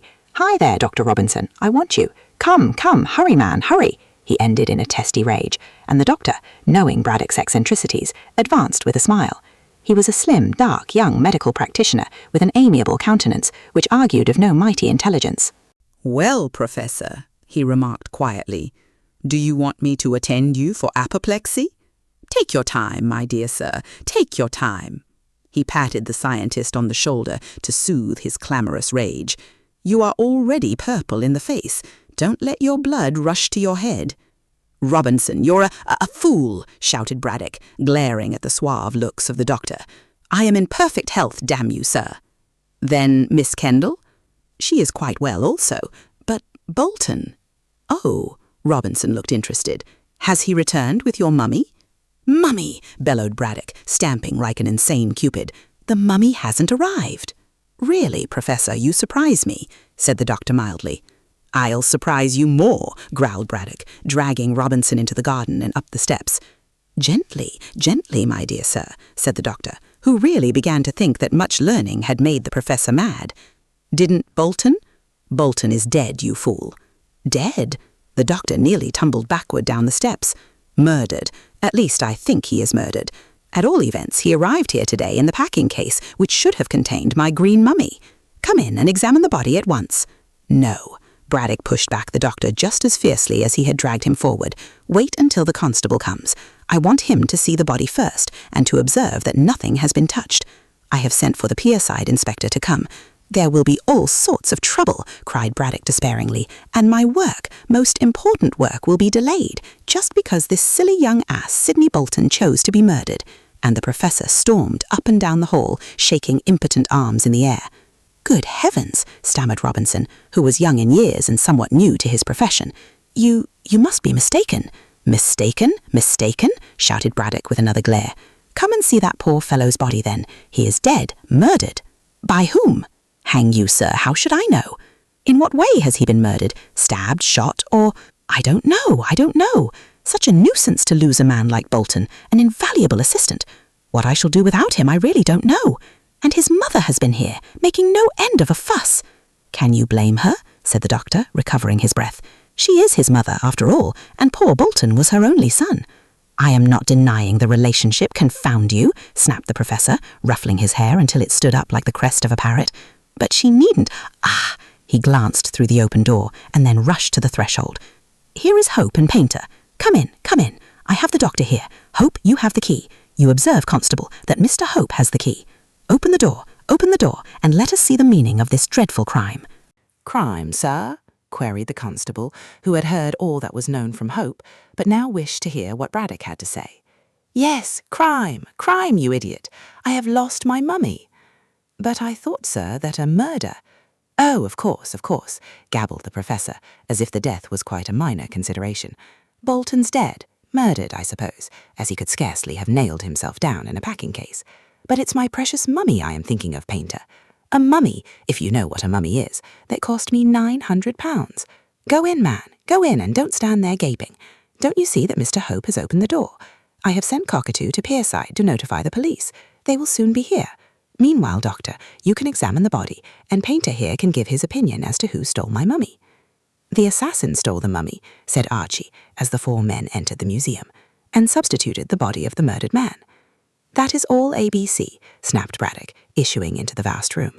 "But we want to know the name of the assassin if we are to revenge Bolton and get back my mummy. Oh, what a loss. I have lost £900, or say 1,000, considering the cost of bringing Inca Caxus to England." Archie forbore to remind the professor as to who had really lost the money, as the scientist was not in a fit state to be talked to reasonably, and seemed much more concerned because his Peruvian relic of humanity had been lost than for the terrible death of Sidney Bolton. But by this time Painter, a fair-haired young constable of small intelligence, was examining the packing case and surveying the dead. Dr. Robinson also looked with a professional eye, and Braddock, wiping his purple face and gasping with exhaustion, sat down on a stone sarcophagus. Archie, folding his arms, leaned against the wall and waited quietly to hear what the experts in crime and medicine would say. The packing case was deep and wide and long, made of tough teak and banded at intervals with iron bands. Within this was a case of tin, which, when it held the mummy, had been soldered up, impervious to air and water. But the unknown person who had extracted the mummy to replace it by a murdered man's body had cut open the tin casing with some sharp instrument. There was straw around the tin casing and straw within, amongst which the body of the unfortunate young man was placed. Rigor mortis had set in, and the corpse, with straight legs and hands placed stiffly by its side, lay against the back of the tin casing, surrounded more or less by the straw packing, or at least by so much as the professor had not torn away. The face looked dark, and the eyes were wide open and staring. Robinson stepped forward and ran his hand round the neck. Uttering an ejaculation, he removed the woolen scarf which the dead man had probably worn to keep himself from catching cold, and those who looked on saw that a red-colored window cord was tightly bound about the throat of the dead. "The poor devil has been strangled," said the doctor quietly. "See, the assassin has left the bowstring on, and had the courage to place over it this scarf which belonged to Bolton." "How do you know that, sir?" asked Painter heavily. "Because Widow Anne knitted that scarf for Bolton before he went to Malta. He showed it to me, laughingly, remarking that his mother evidently thought that he was going to Lapland." "When did he show it to you, sir?" "Before he went to Malta, of course. said Robinson in mild surprise. "You don't suppose he showed it to me when he returned?" "When did he return to England?" he asked the professor with an afterthought. "Yesterday afternoon, about 4 o'clock, replied Braddock. Then from the condition of the body, the doctor felt the dead flesh. He must have been murdered last night. With your permission, Painter, I'll examine the corpse." The constable shook his head. "Better wait, sir, until the inspector comes," he said in his unintelligent way. "Poor Sid. Why, I knew him. He was at school with me, and now he's dead. Who killed him?" None of his listeners could answer this question. Chapter 6. The Inquest. Like a geographical Lord Byron, the isolated village of Gartley awoke one morning to find itself famous. Previously unknown, save to the inhabitants of Brayfort, Jessam, and the surrounding country, and to the soldiers stationed in the fort, it became a 9 days center of interest. Inspector Date of Pierside arrived with his constables to inquire into the reported crime, and the local journalists, scenting sensation, came flying to Gartley on bicycles and in traps. Next morning, London was duly advised that a valuable mummy was missing, and that the assistant of Professor Braddock, who had been sent to fetch it from Malta, was murdered by strangulation. In a couple of days, the 3 kingdoms were ringing with the news of the mystery, and a mystery it proved to be, for, in spite of Inspector Date's efforts and the enterprise of Scotland Yard detectives summoned by the professor, no clue could be found to the identity of the assassin. Briefly, the story told by the newspapers ran as follows.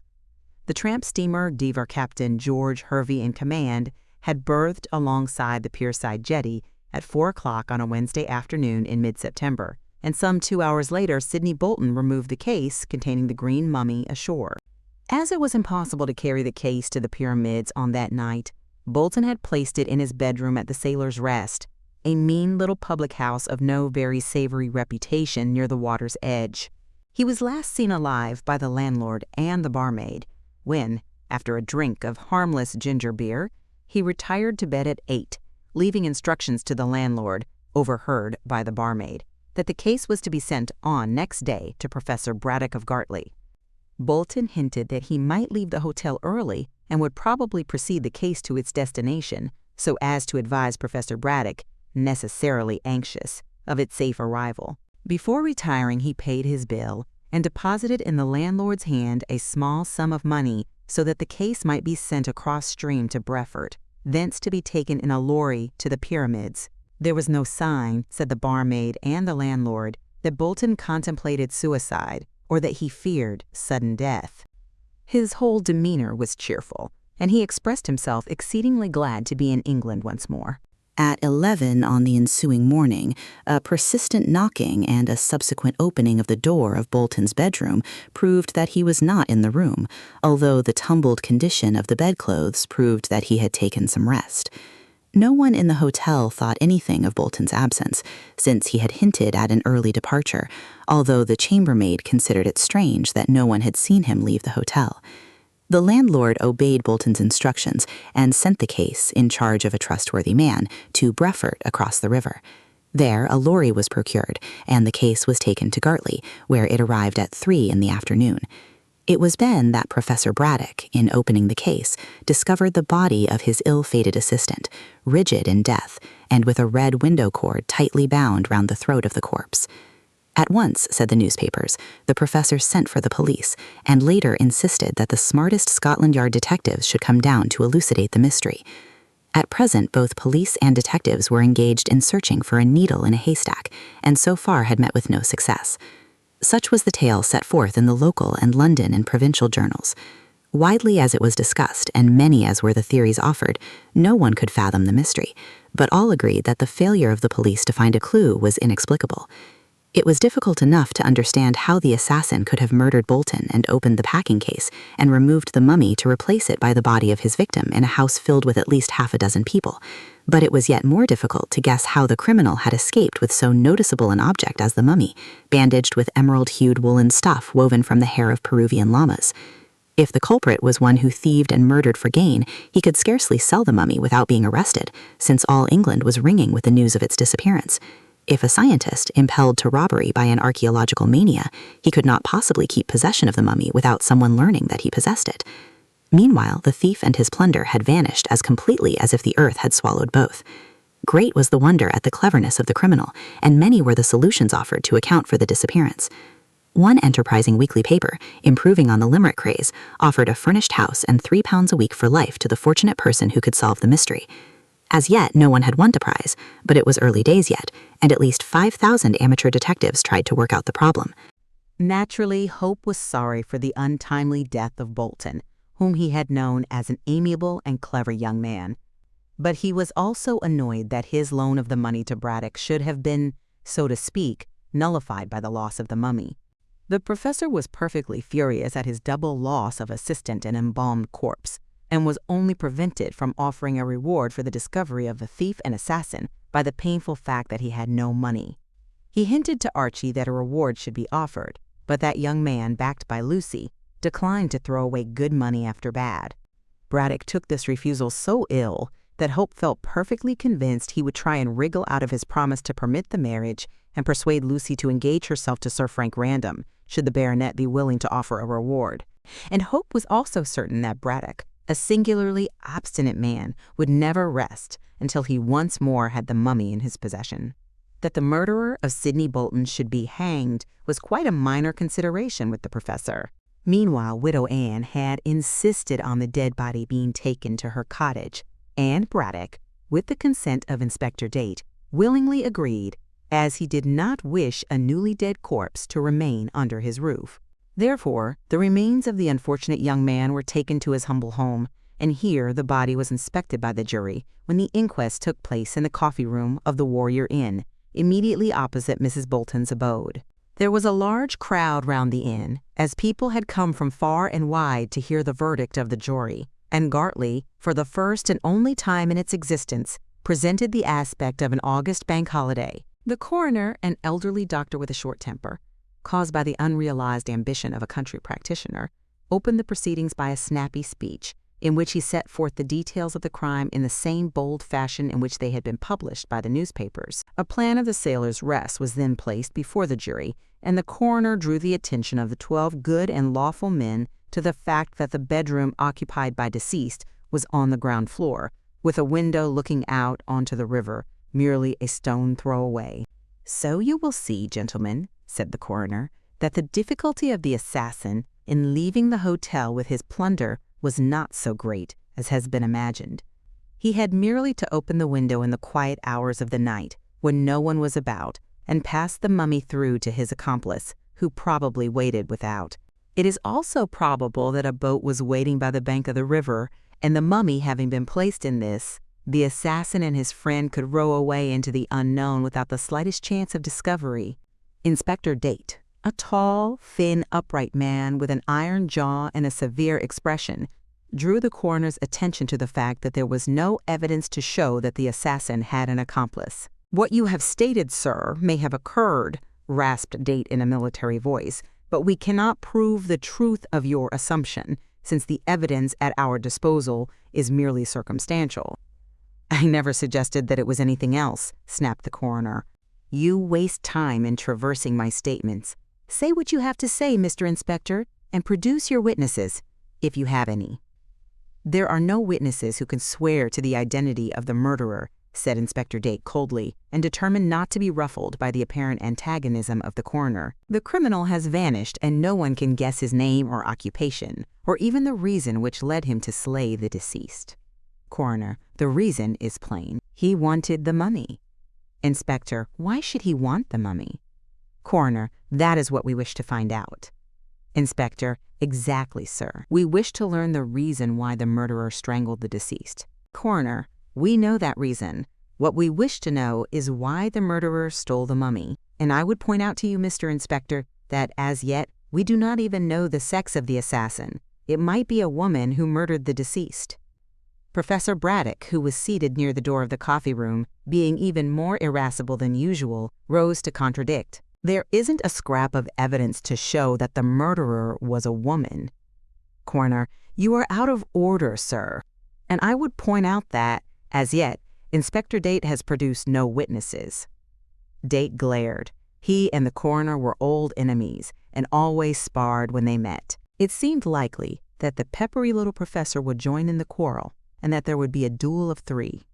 But Date, not wishing for an adverse report in the newspapers as to his conduct of the case, contented himself with the glare aforesaid, and after a short speech, called Braddock. The professor, looking more like a cross cherub than ever, gave his evidence tartly. It seemed ridiculous to his prejudiced mind that all this fuss should be made over Bolton's body, when the mummy was still missing. However, as the discovery of the criminal would assuredly lead to the regaining of that precious Peruvian relic, he curbed his wrath and answered the coroner's questions in a fairly amiable fashion. And, after all, Braddock had very little to tell. He had, so he stated, seen an advertisement in a newspaper that a mummy, swathed in green bandages, was to be sold in Malta, and had sent his assistant to buy it and bring it home.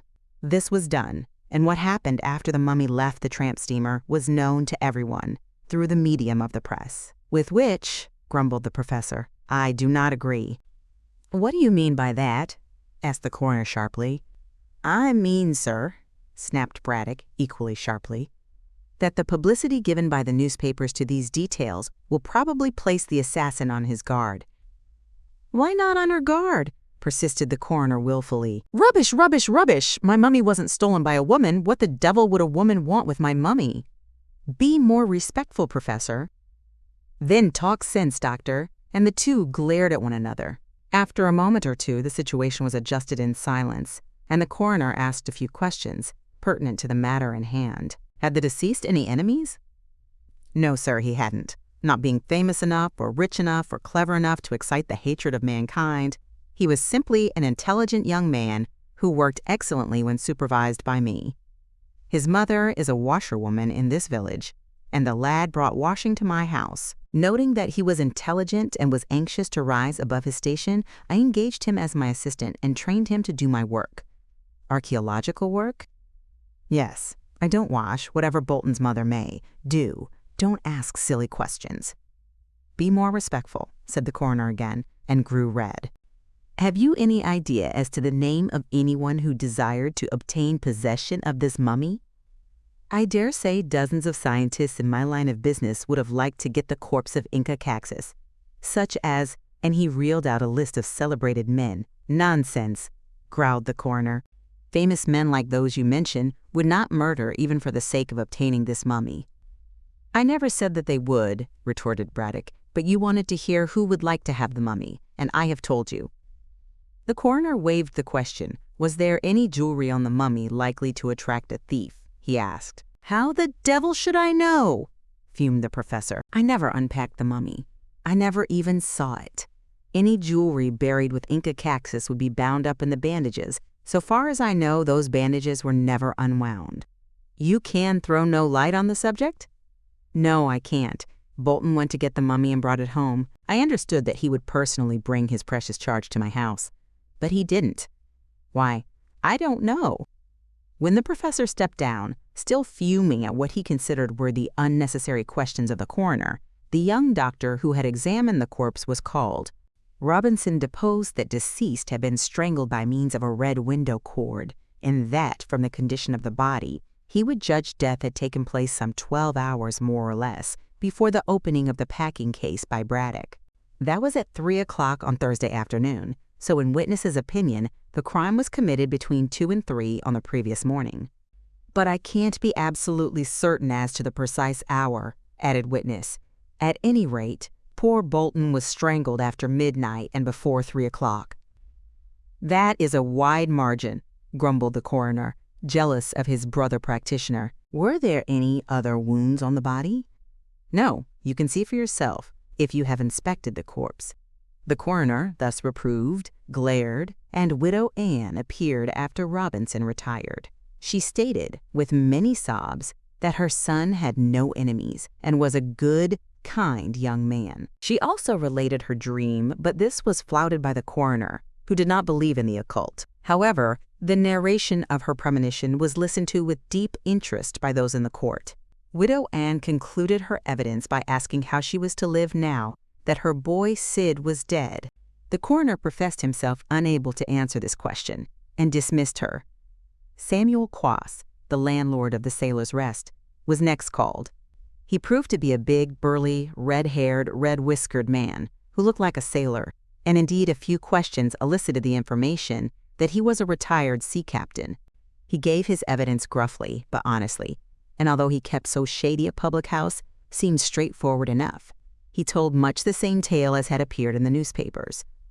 In the hotel on that night there was only himself, his wife, and 2 children and the staff of servants. Bolton retired to bed saying that he might start early for Gartley, and paid £1 to get the case taken across the river and placed on a lorry. As Bolton had vanished next morning, Quoss obeyed instructions, with the result which everyone knew. He also stated that he did not know the case contained a mummy. "What did you think it contained?" asked the coroner quickly. "Clothes and curios from foreign parts," said the witness coolly. "Did Mr. Bolton tell you so?" "He told me nothing about the case," growled the witness, "but he chatted a lot about Malta, which I know well, having put into that port frequent when a sailor." "Did he hint at any rows taking place at Malta?" "No, he didn't." "Did he say that he had enemies?" "No, he didn't." "Did he strike you as a man who was in fear of death?" "No, he didn't," said the witness for the 3rd time. "He seemed happy enough. I never thought for one moment that he was dead until I heard how his body had been found in the packing case." The coroner asked all manner of questions, and so did Inspector Date, but all attempts to incriminate Quoss were vain. He was bluff and straightforward and told, so far as could be judged, everything he knew. There was nothing for it but to dismiss him, and Eliza Flight was called as the last witness. She also proved to be the most important, as she knew several things which she had not told to her master, or to the reporters, or even to the police. On being asked why she had kept silence, she said that her desire was to obtain any reward that might be offered. But as she had heard that there would be no reward, she was willing to tell what she knew. It was an important piece of evidence. The girl stated that Bolton had retired to bed at 8 on the ground floor, and the bedroom had a window, as marked in the plan, which looked onto the river a stone throw distant. At 9, or a trifle later, witness went out to have a few words with her lover. In the darkness, she saw that the window was open and that Bolton was talking to an old woman muffled in a shawl. She could not see the woman's face, nor judge of her stature, as she was stooping down to listen to Bolton. Witness did not take much notice, as she was in a hurry to see her lover. When she returned past the window at 10 o'clock, it was closed and the light was extinguished, so she thought that Mr. Bolton was asleep. "But, to tell the truth," said Eliza Flight, "I never thought anything of the matter at all. It was only after the murder that I saw how important it was I should remember everything." "And you have?" "Yes, sir," said the girl, honestly enough. "I have told you everything that happened on that night. Next morning," she hesitated. "Well, what about next morning?" "Mr. Bolton had locked his door. I know that, because a few minutes after 8 on the night before, not knowing he had retired, I tried to enter the room and make ready the bed for the night. He sang out through the door, which was locked, for I tried it, that he was in bed. That was a lie also, as after 9 I saw him talking to the woman at the window." "You previously said an old woman," said the coroner, referring to his notes. "How do you know she was old?" "I can't say if she was old or young," said the witness candidly. "It's only a manner of speaking. She had a dark shawl over her head and a dark dress. I couldn't say if she was old or young, fair or dark, stout or lean, tall or short. The night was dark." The coroner referred to the plan. "There is a gas lamp near the window of the bedroom. Did you not see her in that light?" "Oh, yes, sir, but just for a moment. I took very little notice. Had I known that the gentleman was to be murdered, I should have taken a great deal of notice." "Well, about this locked door?" "It was locked overnight, sir, but when I went next morning it was not locked. I knocked and knocked, but could get no answer. As it was 11, I thought the gentleman was sleeping very long, so I tried to open the door. It was not locked, as I say, but," added witness with emphasis, "the window was snibbed, and the blind was down." "That is natural enough," said the coroner. "Mr. Bolton, after his interview with the woman, would of course snib the window and pull down the blind. When he went away next morning, he would unlock the door." Begging your pardon, sir, but, as we know, he didn't go away next morning being in the packing case nailed down. The coroner could have kicked himself for the very natural mistake he had made, for he saw a derisive grin on the faces around him, and particularly on that of Inspector Date. "Then the assassin must have gone out by the door," he said weakly. "Then I don't know how he got out," cried Eliza Flight, "for I was up at 6 and the front and back doors of the hotel were locked. And after 6 I was about in passages and rooms doing my work, and Master and Mrs. and others were all over the place. How could the murderer walk out, sir, without some of us seeing him?" "Perhaps you did, and took no notice." "Oh, sir, if a stranger was around, we should all have taken notice." This concluded the evidence, which was meager enough. Widow Anne was indeed recalled to see if Miss Flight could identify her as the woman who had been talking to Bolton, but witness failed to recognize her, and the widow herself proved, by means of 3 friends, that she had been imbibing gin at home on the night and at the hour in question. Also, there was no evidence to connect this unknown woman with the murder, and no sound, according to the unanimous testimony of the inmates of the Sailor's Rest, had been heard in the bedroom of Bolton. Yet, as the coroner observed, there must have been some knocking and hammering and ripping going on.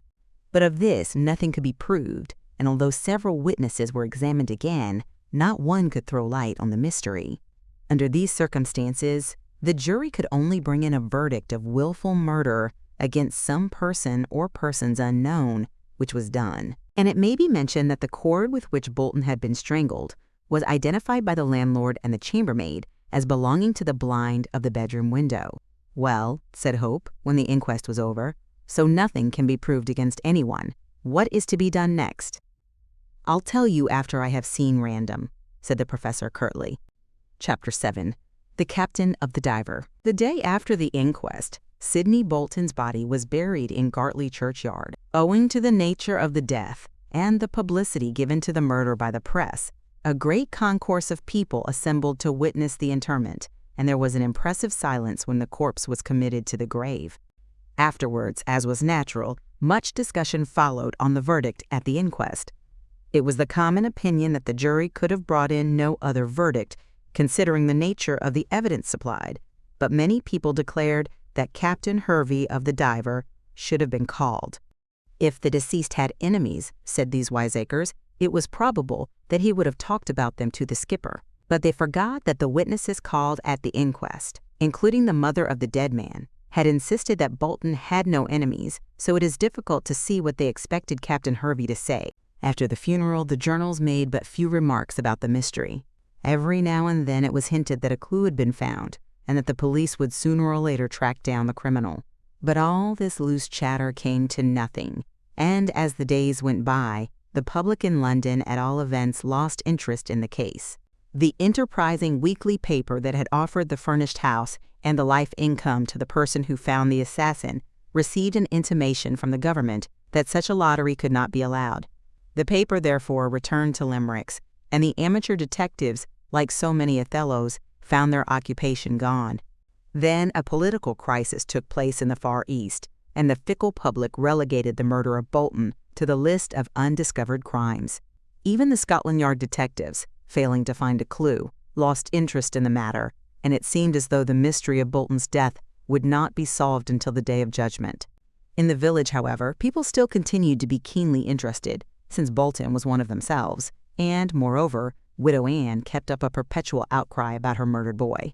She had lost the small weekly sum which Sidney had allowed her out of his wages, so the neighbors, the gentry of the surrounding country, and the officers at the fort sent her ample washing to do.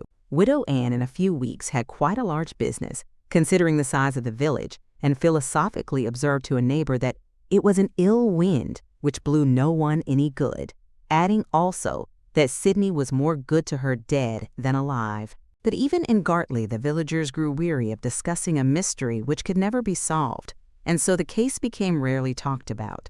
In these days of bustle and worry and competition, it is wonderful how people forget even important events.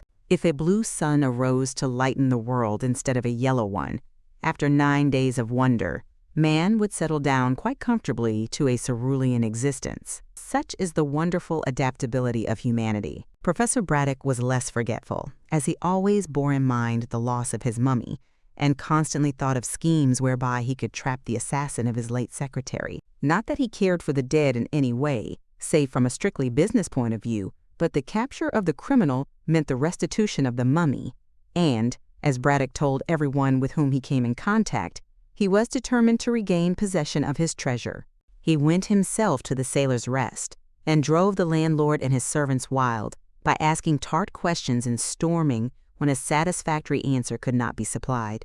Quest was glad when he saw the plump back of the cross little man, who so pertinaciously followed what everyone else had abandoned. Life was too short, grumbled Quas, to be bothered in that way.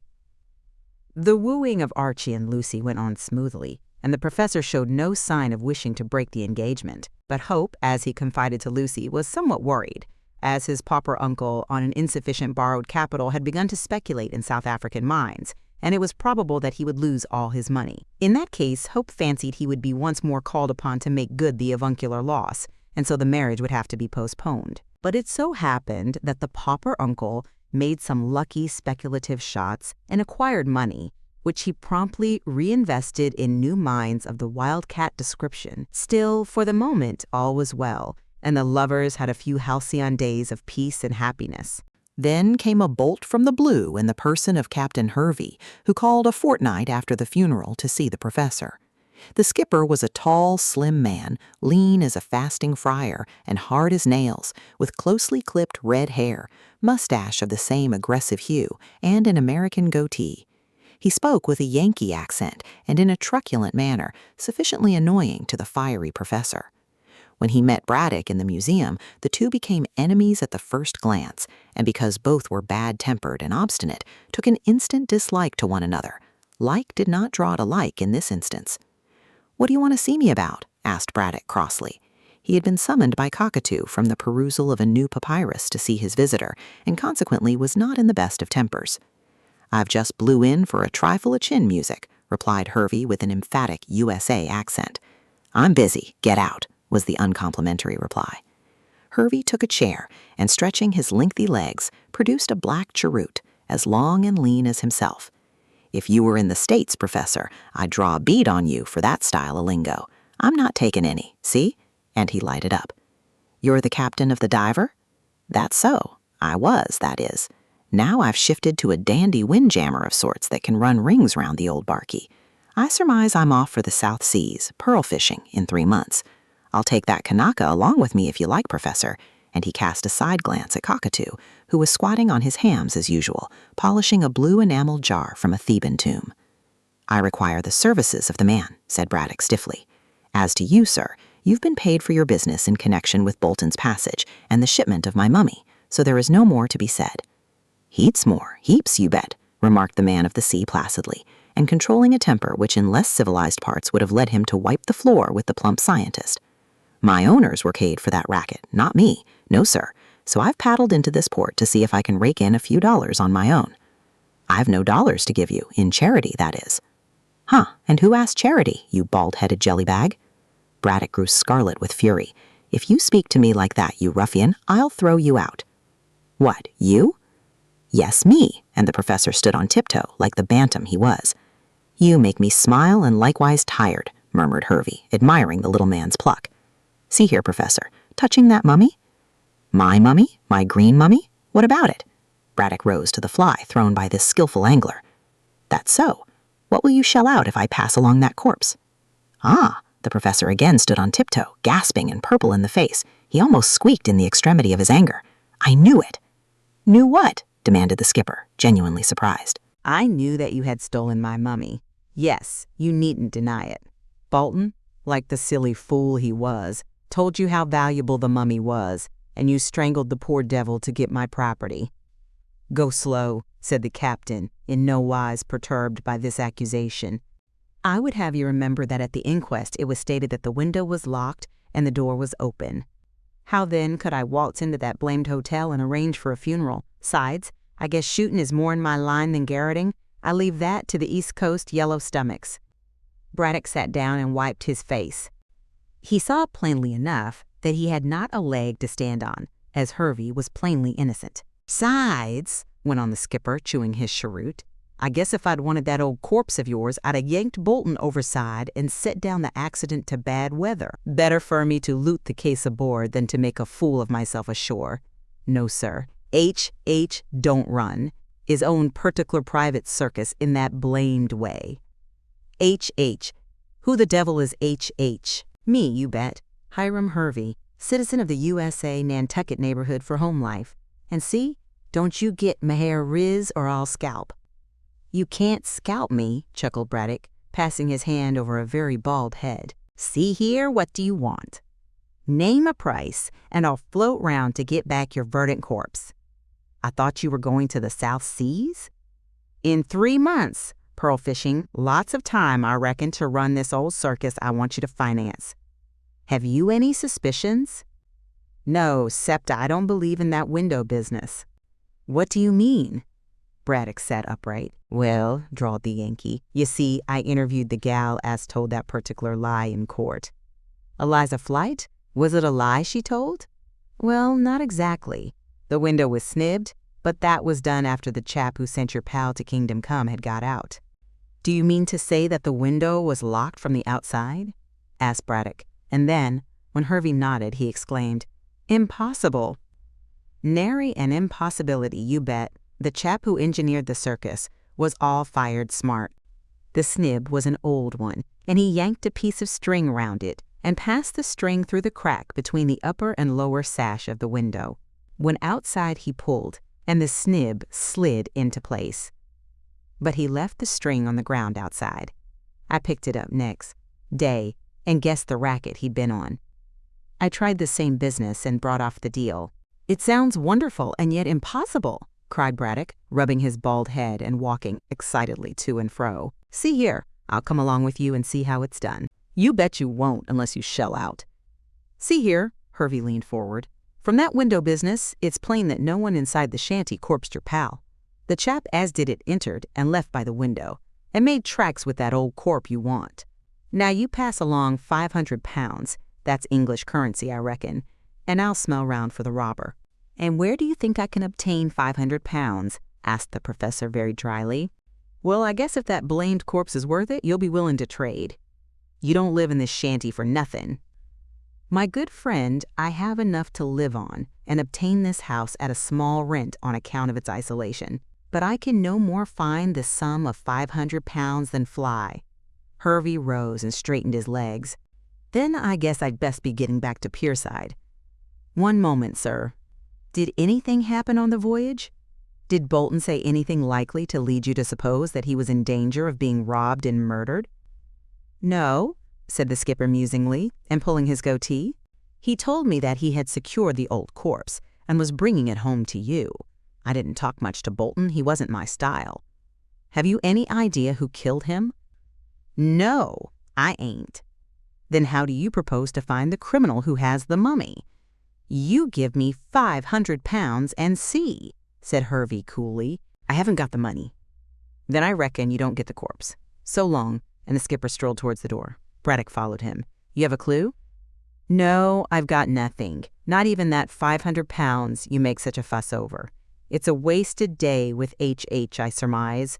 Wait. He scribbled on a card and flung it across the room. That's my Pierside address, if you should change your blamed mind. The professor picked up the card. The Sailor's Rest. What, are you stopping there? Then, when Hervey nodded, he cried violently, Why, I believe you have a clue, and stop at the hotel to follow it up. Maybe I do, and maybe I don't, retorted the captain, opening the door with a jerk. Anyhow, I don't hunt for that corpse without the dollars. When Hiram Hervey departed, the professor raged up and down the room so violently that Cockatoo was cowed by his anger. Apparently, this American skipper knew of something which might lead to the discovery of the assassin, and incidentally to the restoration of the green mummy to its rightful owner. But he would not make a move unless he was paid £500, and Braddock did not know where to procure that amount. Having long since made himself acquainted with Hope's financial condition, he knew well that there was no chance of getting a second check in that quarter. Of course, there was Random, whom he had heard casually had returned from his yachting cruise, and was now back again at the fort. But Random was in love with Lucy, and would probably only give or lend the money on condition that the professor helped him with his wooing. In that case, since Lucy was engaged to Hope, there would be some difficulty in altering present conditions. But having arrived at this point of his somewhat angry meditations, Braddock sent Cockatoo with a message to his stepdaughter, saying that he wished to see her. "I'll see if she really loves Hope," thought the professor, rubbing his plump hands. "If she doesn't, there may be a chance of her throwing him over to become Lady Random. Then I can get the money."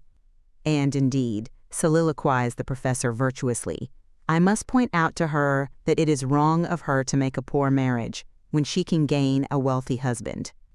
I will only be doing my duty by my dear dead wife by preventing her wedding poverty. But girls are so obstinate, and Lucy is a thorough girl." His amiable anxiety on behalf of Miss Kendall was only cut short by the entrance of the young lady herself. Professor Braddock then showed his hand too plainly by evincing a strong wish to conciliate her in every way. He procured her a seat. He asked after her health. He told her that she was growing prettier every day, and in all ways behaved so unlike his usual self that Lucy became alarmed and thought that he had been drinking. "Why have you sent for me?" she asked, anxious to come to the point. "Aha!" Braddock put his venerable head on one side like a roguish bird and smiled in an infantine manner. "I have good news for you." "About the mummy?" she demanded innocently. "No, about Flesh and Blood, which you prefer. Sir Frank Random has arrived back at the fort." "There!"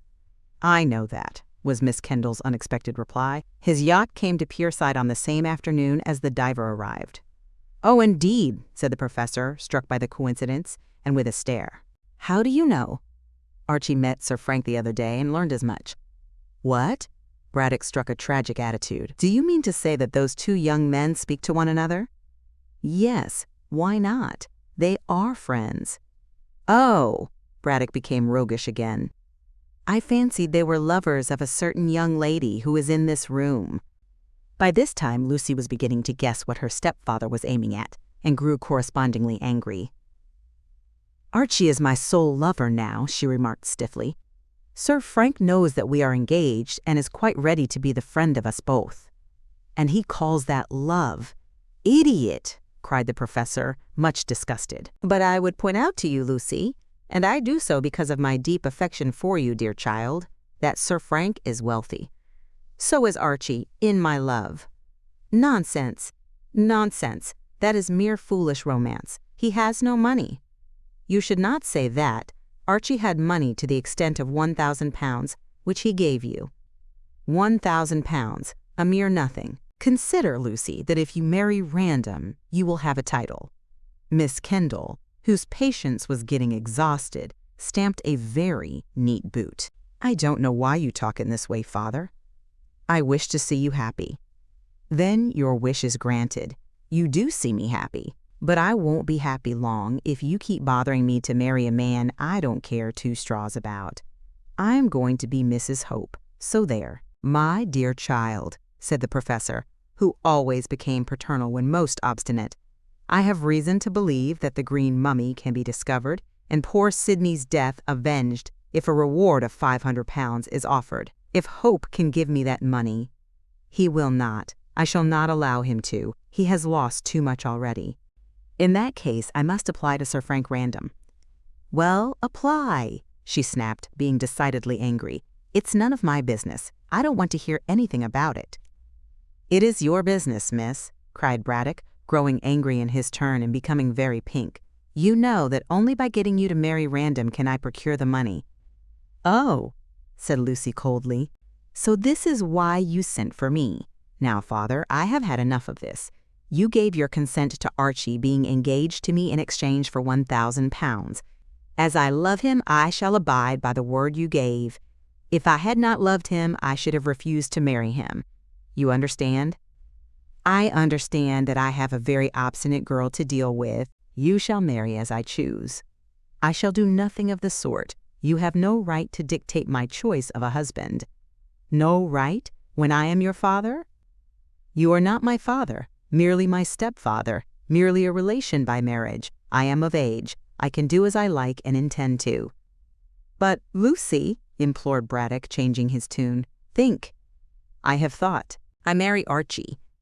But he is poor, and Random is rich. I don't care. I love Archie, and I don't love Frank. Would you have me lose the mummy forever? Yes, I would, if my misery is to be the price of its restoration. Why should I sell myself to a man I care nothing about, just because you want a musty, fusty old corpse? Now I am going. Lucy walked to the door. I shan't listen to another word, and if you bother me again, I shall marry Archie at once and leave the house. I can make you leave it in any case, you ungrateful girl, bellowed Braddock, who was purple with rage, never having a very good temper at the best of times. Look what I have done for you. Miss Kendall could have pointed out that her stepfather had done nothing save attend to himself, but she disdained such an argument, and without another word opened the door and walked out. Almost immediately afterwards Cockatoo entered, much to the relief of the professor, who relieved his feelings by kicking the unfortunate Kanaka. Then he sat down again to consider ways and means of obtaining the necessary mummy and still more necessary money. Chapter 8. The Baronet. Sir Frank Random was an amiable young gentleman with, as the saying goes, all his goods in the shop window. Fair-haired and tall, with a well-knit, athletic figure, a polished manner, and a man-of-the-world air, he strictly resembled the romantic officer of Bow Bells, Family Herald, Young Ladies, journal fiction. But the romance was all in his well-groomed looks, as he was as commonplace a Saxon as could be met with in a day's march. Fond of sport, attentive to his duties as artillery captain, and devoted to what is romantically known as the fair sex, he sauntered easily through life, very well contented with himself and with his agreeable surroundings. He read fiction when he did read, and those weekly papers devoted to sport, troubled his head very little about politics, save when they had to do with a possible German invasion, and was always ready to do anyone a good turn. His brother officers declared that he was not half a bad sort, which was high praise from the usually reticent serviceman. His capacity may be accurately gauged by the fact that he did not possess a single enemy, and that everyone spoke well of him. A mortal who possesses no quality likely to be envied by those around him is certain to belong to the rank and file of humanity. But these unconsidered units of mankind can always console themselves with the undoubted fact that mediocrity is invariably happy. Such a man as Random would never set the Thames on fire, and certainly he had no ambition to perform that astounding feat. He was fond of his profession and intended to remain in the army as long as he could.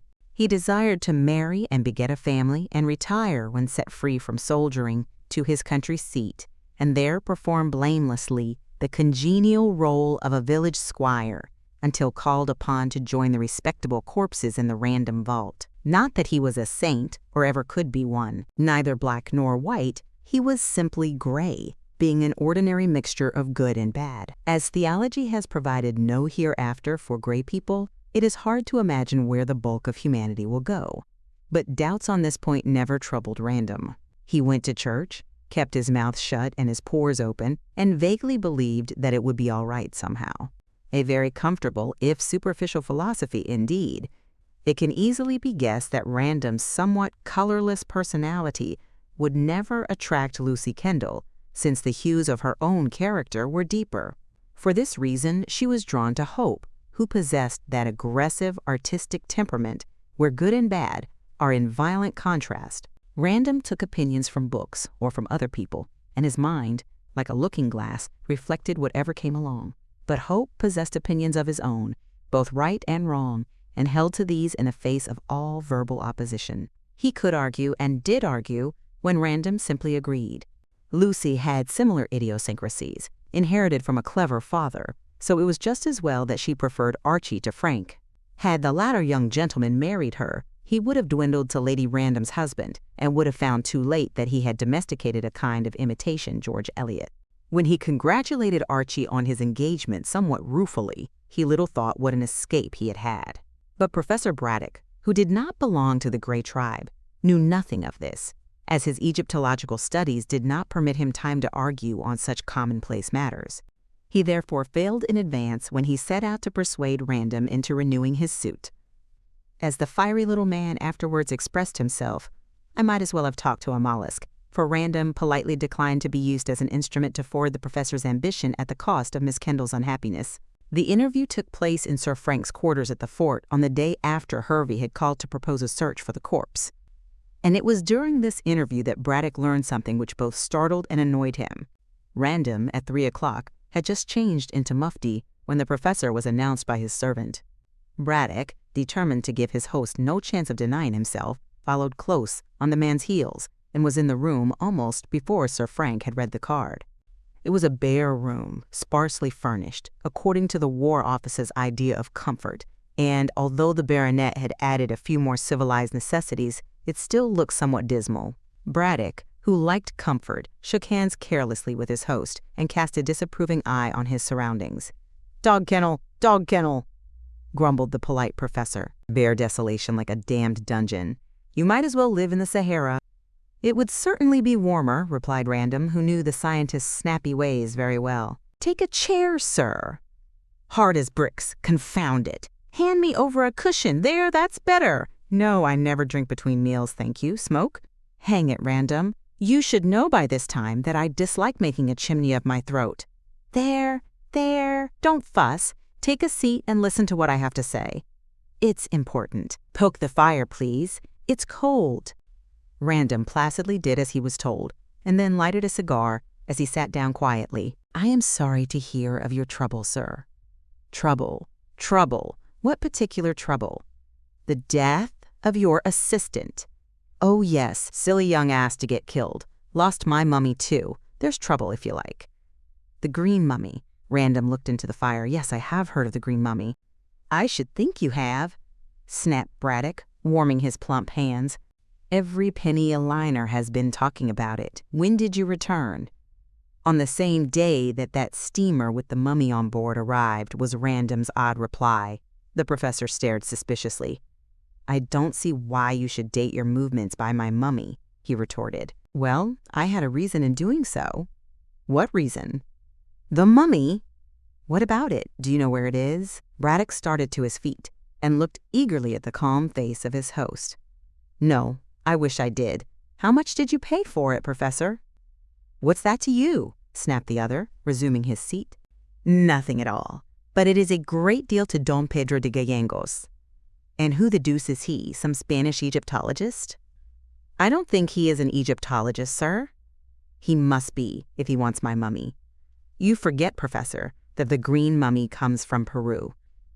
"Who denied that it did, sir? You are illogical, infernally so." The little man rose and straddled on the hearth rug, with his back to the fire and his hands under his coat tails. "Now, sir," he said, glaring at the young man like a schoolmaster, "what the deuce are you talking about?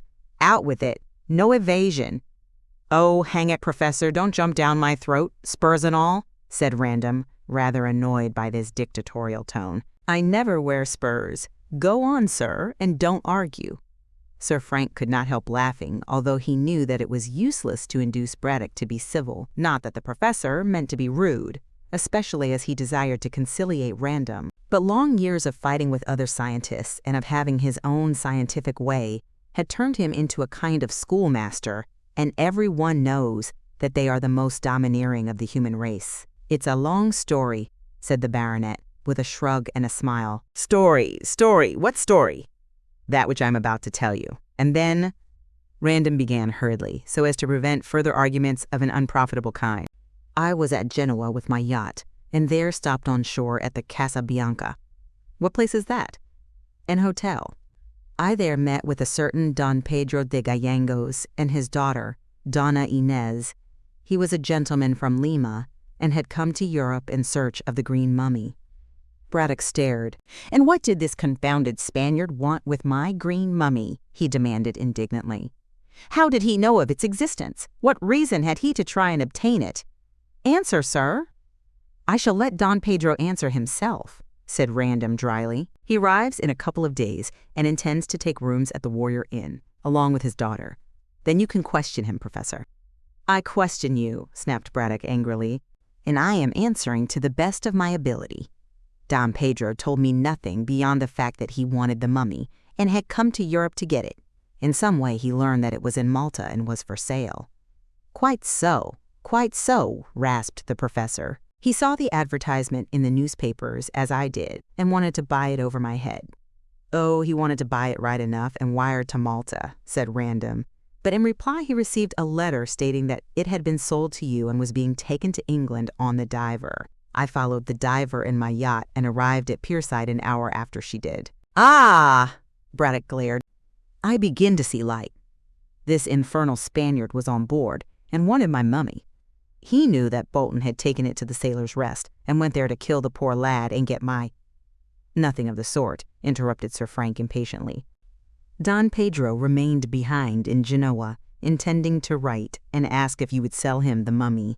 I wrote and told him of the murder of your assistant and related all that had happened. He wired to me that he was coming to England at once, as I told you. He will be in Gartley in a couple of days. That is the whole story. It is a sufficiently strange one, grumbled Braddock, frowning. What does he want with my mummy? I cannot tell you, but if you will sell— Sell, vociferated Braddock furiously. Don Pedro will give you a good price, finished Random calmly. I haven't got the mummy, said the professor, sitting down and wiping his pink head. And if I had, I certainly would not sell. However, I'll hear what this gentleman has to say when he arrives. Perhaps he can throw some light on the mystery of this crime. I am perfectly certain that he cannot, sir. Don Pedro, as I said, was left behind in Genoa. Humph, said the professor, unconvinced. He could easily employ a third party. Random rose, looking and feeling annoyed. I assure you that Don Pedro is a gentleman and a man of honor. He would not stoop to— There, Braddock waved his hands. Sit down. You shouldn't say such things, Professor. I say what I desire to say, retorted the old gentleman tartly, but we can dismiss the subject for the time being. I am only too glad to do so, said Random, who was ruffled out of his usual calm by the veiled accusation which Braddock had brought against his foreign friend. And to get to a more agreeable subject, tell me how Miss Kendall is keeping. She is ill, very ill, said the professor solemnly. Ill? Why, Hope, whom I met the other day, said that she was feeling very well and very happy. So Hope thinks, because he has forced her into an engagement. Random started to his feet. Forced her? Nonsense. It isn't nonsense, and don't dare to speak like that to me, sir. I repeat that Lucy, poor child, is breaking her heart for you. The young man stared, and then broke into a hearty laugh. Pardon me, sir, but that is impossible. It isn't, confound you, said Braddock, who did not like being laughed at. I know women. You don't know your daughter. Stepdaughter, you mean? Ah, perhaps the more distant relationship accounts for your ignorance of her character, said Random dryly. You are quite wrong. I was in love with Miss Kendall and asked her to be my wife before I went on leave. She refused me, saying that she loved Hope, and because of her refusal I took my broken heart to Monte Carlo, where I lost much more money than I had any right to lose. Your broken heart seems to have mended quickly, said Braddock, who was trying to suppress his wrath at this instance of Lucy's duplicity, for so he considered it. Oh, pooh, it's only my way of speaking, laughed the young man. If my heart had been really broken, I should not have mentioned the fact. Then you did not love Lucy, and you dared to play fast and loose with her affections, raged Braddock, stamping. You are quite wrong, said Sir Frank sharply. I did love Miss Kendall, or I should certainly not have asked her to be my wife. But when she told me that she loved another man, I stood aside as any fellow would. You should have insisted on nothing, sir. I am not the man to force a woman to give me a heart which belongs to another person. I am very glad that Miss Kendall is engaged to Hope, as he is a capital fellow, and will make her a better husband than I ever could have made her. Besides, Random shrugged his shoulders, one nail drives another out. Humph, that means you love another. I am not bound to tell you my private affairs, Professor. Quite so, but Inez is a pretty and romantic name. I don't know what you are talking about, sir, said Random stiffly. Braddock chuckled, having read the truth in the flush which had crept over Random's tanned face. I ask your pardon, he said elaborately. I am an old man, and I was your father's friend. You must not mind if I have been a trifle inquisitive. Say no more, sir. That is all right. I don't agree with you, Random. Things are not all right and never will be until my mummy is discovered. Now you can help me." "In what way?" asked the other uneasily. "With money." "Understand, my boy," added the professor in a genial way which he knew well how to assume. "I should have preferred Lucy becoming your wife. However, since she prefers Hope, there's no more to be said on that score. I therefore will not make the offer I came here to make." "An offer, sir?" "Yes, I fancied that you loved Lucy and were broken-hearted by the news of her engagement to Hope. I therefore intended to ask you to give me, or rather lend me, £500 on condition that I helped you to—" "Stop, Professor," said Random, coloring. "I should never have bought Miss Kendall as my wife on those terms." Of course. And as I say, there is no more to be said. I shall therefore agree to Lucy's engagement to Hope." Braddock carefully omitted to say that he had already agreed and had been paid £1,000 to agree, and will congratulate you when you lead Donna Inez to the altar. "I never said anything about Donna Inez, Professor Braddock." "Of course not. Modern reticence. However, I can see through a brick wall as well as most people. I understand, so let us drop the subject, my boy. And this £500? I cannot lend it to you, Professor. The fact is, I lost heaps of coin at Monte Carlo and am not in a position to—" "Very good. Let us shelve that also," said Braddock with apparent heartiness, although he was really very angry at his failure. "I am sorry, though, as I wish to get back the mummy and to revenge poor Sidney Bolton's death." "How can the 500 do that?" asked Random with interest. "Well," drawled the professor with his eyes on the young man's attentive face, "Captain Hervey of the Diver came to me yesterday and proposed to search for the assassin and his plunder on condition that I paid him £500. I am, as you know, very poor for a scientist, and so I wish to borrow the 500 from you on condition that Lucy—" "We won't talk of that again," said Random hurriedly. "But do you mean to say that this Captain Hervey knows of anything likely to solve this mystery?" "He says that he does not, and merely proposes to search. From what I have seen of the man, I should think that he had all the capacities of a good bloodhound and would certainly succeed. But he will not move a step without money." £500? murmured Random thoughtfully, while the professor watched him closely. "I can tell you how to obtain it." "How? In what way?"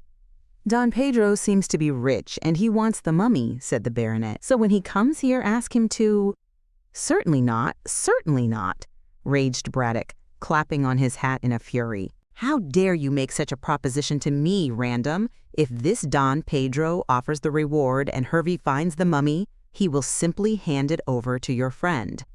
"He can scarcely do that, since you have bought the mummy, but Don Pedro is willing to purchase it from you." Braddock moved to the door, thinking, "I shall reserve my decision until this man arrives. Good day," and he departed. Random did not attempt to detain him, as he was somewhat weary of the professor's vagaries. He knew very well that Braddock would call on Don Pedro when he came to the Warrior Inn and join forces with him in searching for the lost goods. And the train of thought initiated by the professor's visit led Random to a certain drawer, whence he took the photograph of a splendid-looking beauty. To this he pressed his lips. "I wonder if your father will give you to me in exchange for that mummy," he thought, and kissed the pictured face again. Chapter 9. Mrs. Jasher's luck. Some weeks had now elapsed since the death and burial of Sidney Bolton, and the excitement had simmered down to a gentle speculation as to who had killed him. This question was discussed in a half-hearted manner round the winter fires of Gartley, but gradually people were ceasing to interest themselves in a crime, the mystery of which would apparently never be solved. Life went on in the village and at the pyramids much in the same way, save that the professor attended along with Cockatoo to his museum and did not engage another assistant. Archie and Lucy were perfectly happy, as they looked forward to being married in the spring, and Braddock showed no desire to interfere with their engagement. They knew, of course, that he had called upon Sir Frank, but were ignorant of what had taken place. Random himself called at the pyramids to congratulate Miss Kendall on her engagement, and seemed so very pleased that she was going to marry the man of her choice that, womanlike, she grew rather annoyed. As the baronet had been her lover, she thought that he should wear the willow for her sake, but Random showed no disposition to do so. Therefore, Lucy shrewdly guessed that his broken heart had been mended by another woman. The professor could have confirmed the truth of this from the hints which Random had given him, but he said nothing about his interview with the young man, nor did he mention that a Spanish gentleman from Peru was seeking for the famous green mummy. Considerably vexed that Random should be so cheerful, Lucy cast round to learn the truth. She could scarcely ask the baronet himself, and Archie professed himself unable to explain. Miss Kendall did not dream of cross-examining Braddock, as it never entered her mind that the dry-as-dust scientist would know anything. It then occurred to this inquisitive young lady that Mrs. Jasher might be aware of Random's secret, which made him so cheerful. Sir Frank was a great friend of the plump widow, and frequently went to take afternoon tea at her small house, which was situated no great distance from the fort. In fact, Mrs. Jasher entertained the officers largely, as she was hospitable by nature and liked to have presentable men about her for flirting purposes. With good-looking youth, she assumed the maternal air, and in the role of a clever woman of the world, professed to be the adviser of one and all. In this way she became quite a favorite, and her little parlor, she liked the old English word, was usually well filled at the hour of afternoon tea. Twice already Lucy had called on Mrs. Jasher after the commotion caused by the crime, as she wished to speak to her about the same. But on each occasion the widow proved to be absent in London. However, the third visit proved to be more lucky, for Mrs. Jasher was at home and expressed herself happy to see the girl. "So good of you to come and see me in my little wooden hut," said the widow, kissing her guest. And Mrs. Jasher's cottage really was a little wooden hut, being what was left of an old-fashioned farmhouse, built before the Stone Age. It lay on the verge of the marshes in an isolated position and was placed in the middle of a square garden, protected from the winter floods by a low stone wall solidly built, but of no great height. The road to the fort ran past the front part of the garden, but behind the marshes spread towards the embankment, which cut off the view of the Thames. The situation was not an ideal one, nor was the cottage, but money was scarce with Mrs. Jasher, and she had obtained the whole place at a surprisingly small rental. The house and grounds were dry enough in summer, but decidedly damp in winter. Therefore, the widow went to a flat in London, as a rule, for the season of fogs. But this winter she had made up her mind, so she told Lucy, to remain in her own little castle and brave the watery humors of the marshes. "I can always keep fires burning in every room," said Mrs. Jasher, when she had removed her guest's hat and had settled her for a confidential talk on the sofa. "And after all, my dear, there is no place like home." The room was small, and Mrs. Jasher was small, so she suited her surroundings excellently. Also, the widow had the good taste to furnish it sparsely, instead of crowding it with furniture, but what furniture there was could not be improved upon. There were Chippendale chairs, a Louis Quinze table, a Sheridan cabinet, and a satinwood desk, hand-painted, which was said to have been the property of the unhappy Marie Antoinette. Oil paintings adorned the rose-tinted walls, chiefly landscapes, although one or two were portraits. Also, there were watercolored pictures, framed and signed caricatures, many plates of old china, and rice paper adornments from Canton. The room was essentially feminine, being filled with Indian stuffs, with silver oddments, with flowers, and with other trifles. The walls, the carpet, the hangings, and the upholstery of the armchairs were all of a rosy hue, so that Mrs. Jasher looked as young as Dame Huldah in the Venusberg. "A very pretty room and a very charming hostess," was the verdict of the young gentlemen from the fort, who came here to flirt when they were not serving their country. Mrs. Jasher, in a tea-rose tea-gown for afternoon tea, she always liked to be in keeping, rang for that beverage dear to the feminine heart, and lighted a rose-shaded lamp. When a glow as of dawn spread through the dainty room, she settled Lucy on the sofa near the fire and drew up an armchair on the other side of the hearth-rug. Outside it was cold and foggy, but the rose-hued curtains shut out all that was disagreeable in the weather, and in the absence of male society, the two women talked more or less confidentially. Lucy did not dislike Mrs. Jasher, even though she fancied that the lively widow was planning to become the mistress of the pyramids. "Well, my dear girl," said Mrs. Jasher, shading her face from the fire with a large fan, "and how is your dear father after his late terrible experiences?" "He is perfectly well, and rather cross," replied Lucy, smiling. "Cross?" "Of course. He has lost that wretched mummy." And poor Sidney Bolton. Oh, I don't think he cares for poor Sidney's death beyond the fact that he misses his services. But the mummy costs £900, and Father is much annoyed, especially as Peruvian mummies are somewhat hard to obtain. You see, Mrs. Jasher, Father wishes to see the difference between the Peruvian and Egyptian modes of embalming. Ugh, how gruesome, Mrs. Jasher shuddered. But has anything been discovered likely to show who killed this poor lad? No, the whole thing is a mystery. Mrs. Jasher looked into the fire over the top of the fan. I have read the papers, she said slowly, and have gathered what I could from what the reporters explained. But I intend to call on the professor and hear all that evidence which did not get into the papers. I think that everything has been made public. The police have no clue to the murderer. Why do you want to know? Mrs. Jasher made a movement of surprise. Why, I am the professor's friend, of course, my dear, and naturally I want to help him to solve this mystery. There is no chance, so far as I can see, of it ever being solved, said Lucy.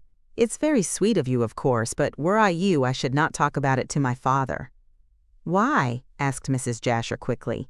Because he thinks of nothing else, and both Archie and I are trying to get him off the subject. The mummy is lost, and poor Sidney is buried. There is no more to be said. Still, if a reward was offered, my father is too poor to offer a reward, and the government will not do so. And as people will not work without money, why? Lucy completed her sentence with a shrug. I might offer a reward if the dear professor will let me, said the widow unexpectedly. You, but I thought that you were poor as we are. I was, and I am not very rich now. All the same, I have come in for some thousands of pounds. I congratulate you. A legacy? Yes. You remember how I told you about my brother who was a Pekin merchant? He is dead. Oh, I am so sorry. My dear, what is the use of being sorry? I never cry over spilt milk, or assume a virtue which I have not. My brother and I were almost strangers, as we lived apart for so many years. However, he came home to die at Brighton, and a few weeks ago, just after this murder took place, in fact, I was summoned to his deathbed. He lingered on until last week, and died in my arms. He left me nearly all his money, so I will be able to help the professor. I don't see why you should, said Lucy, wondering why Mrs. Jasher did not wear mourning for the dead.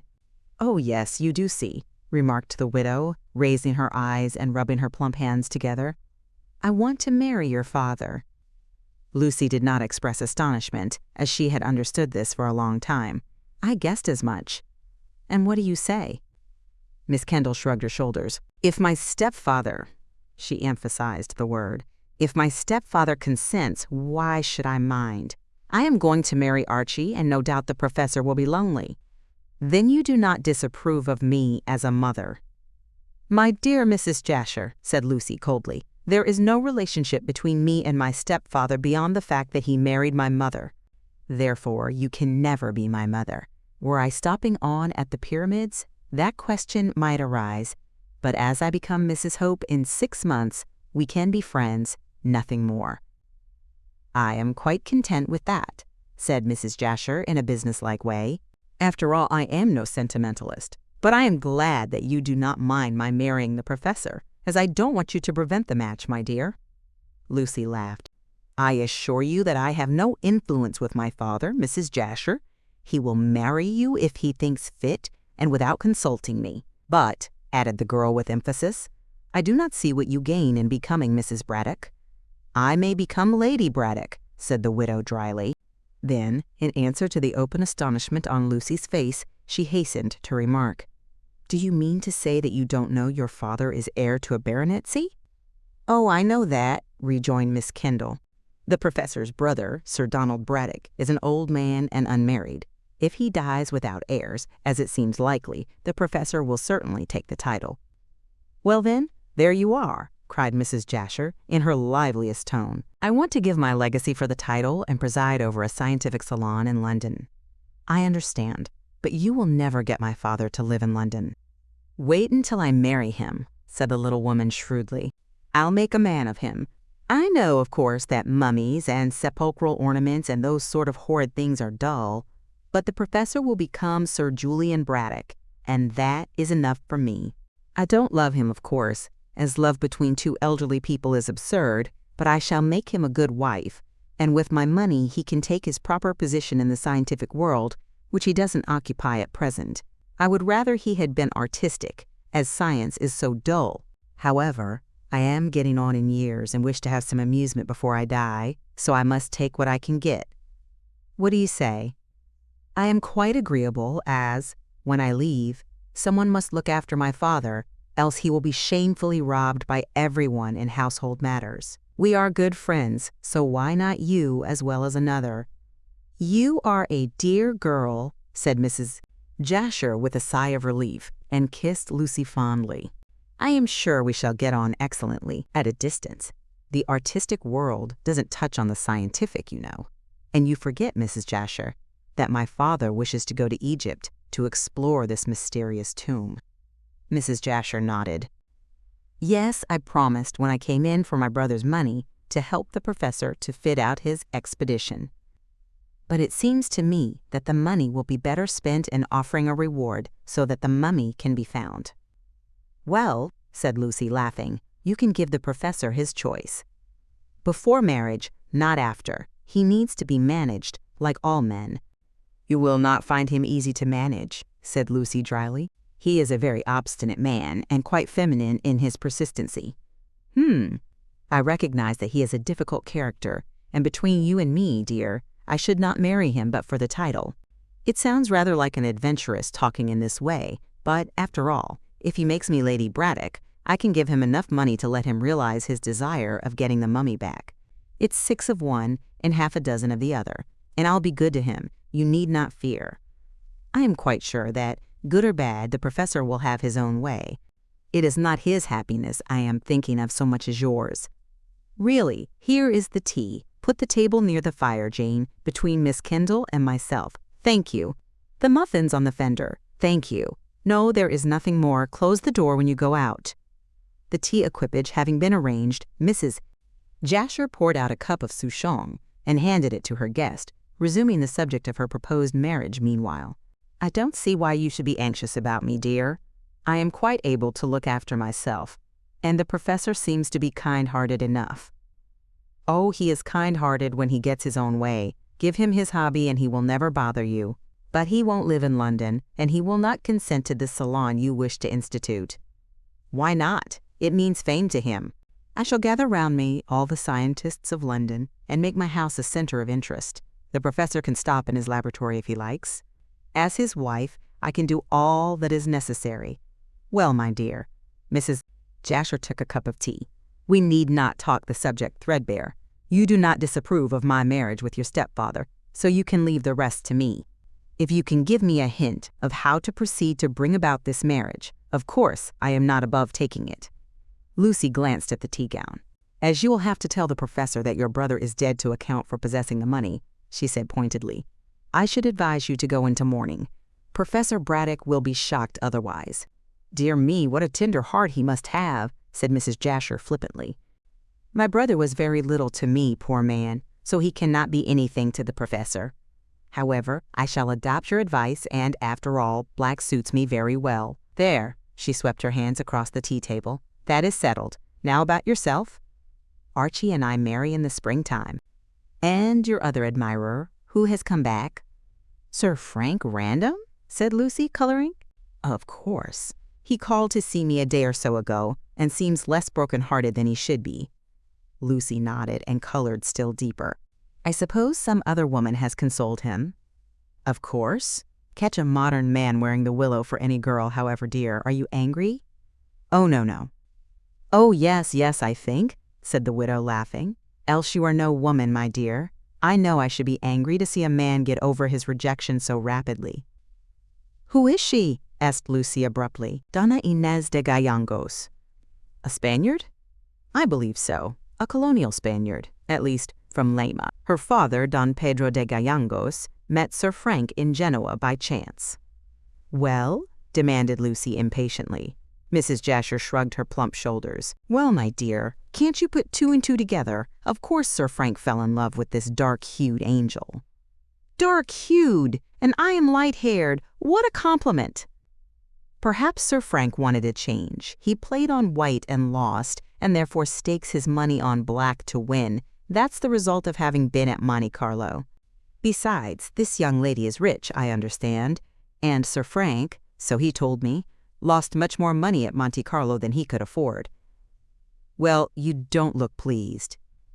Lucy roused herself from a fit of abstraction. Oh yes, I am pleased, of course. I suppose, as any woman would, I felt rather hurt for the moment in being forgotten so soon. But after all, I can't blame Sir Frank for consoling himself. If I am married first, he shall dance at my wedding. If he is married first, I shall dance at his. And you shall both dance at mine, said Mrs. Jasher. Why, there is quite an epidemic of matrimony. Well, Donna Inez arrives here with her father in a day or so. They stop at the Warrior Inn, I believe. That horrid place? Oh, it is clean and respectable. Besides, Sir Frank can hardly ask them to stop in the fort, and I have no room in this bandbox of mine. However, the two of them, Donna Inez and Frank, I mean, can come here and flirt. So can you and Archie if you like. I fear 4 people in this room would not do, laughed Lucy, rising to take her leave. Well, I hope Sir Frank will marry this lady and that you will become Mrs. Braddock. Only one thing I should like to know. And that is, why was the mummy stolen? It was not valuable save to a scientist. By that argument, a scientist must be the murderer and thief, said Mrs. Jasher. However, we shall see. Meanwhile, live every moment of love's golden hours. They never return. That is good advice. I shall take it and my leave, said Lucy, and departed in a very happy frame of mind. And that's where we'll leave the story for today. Thank you for spending your time with Narrate the Tales. I'll see you in the next chapter.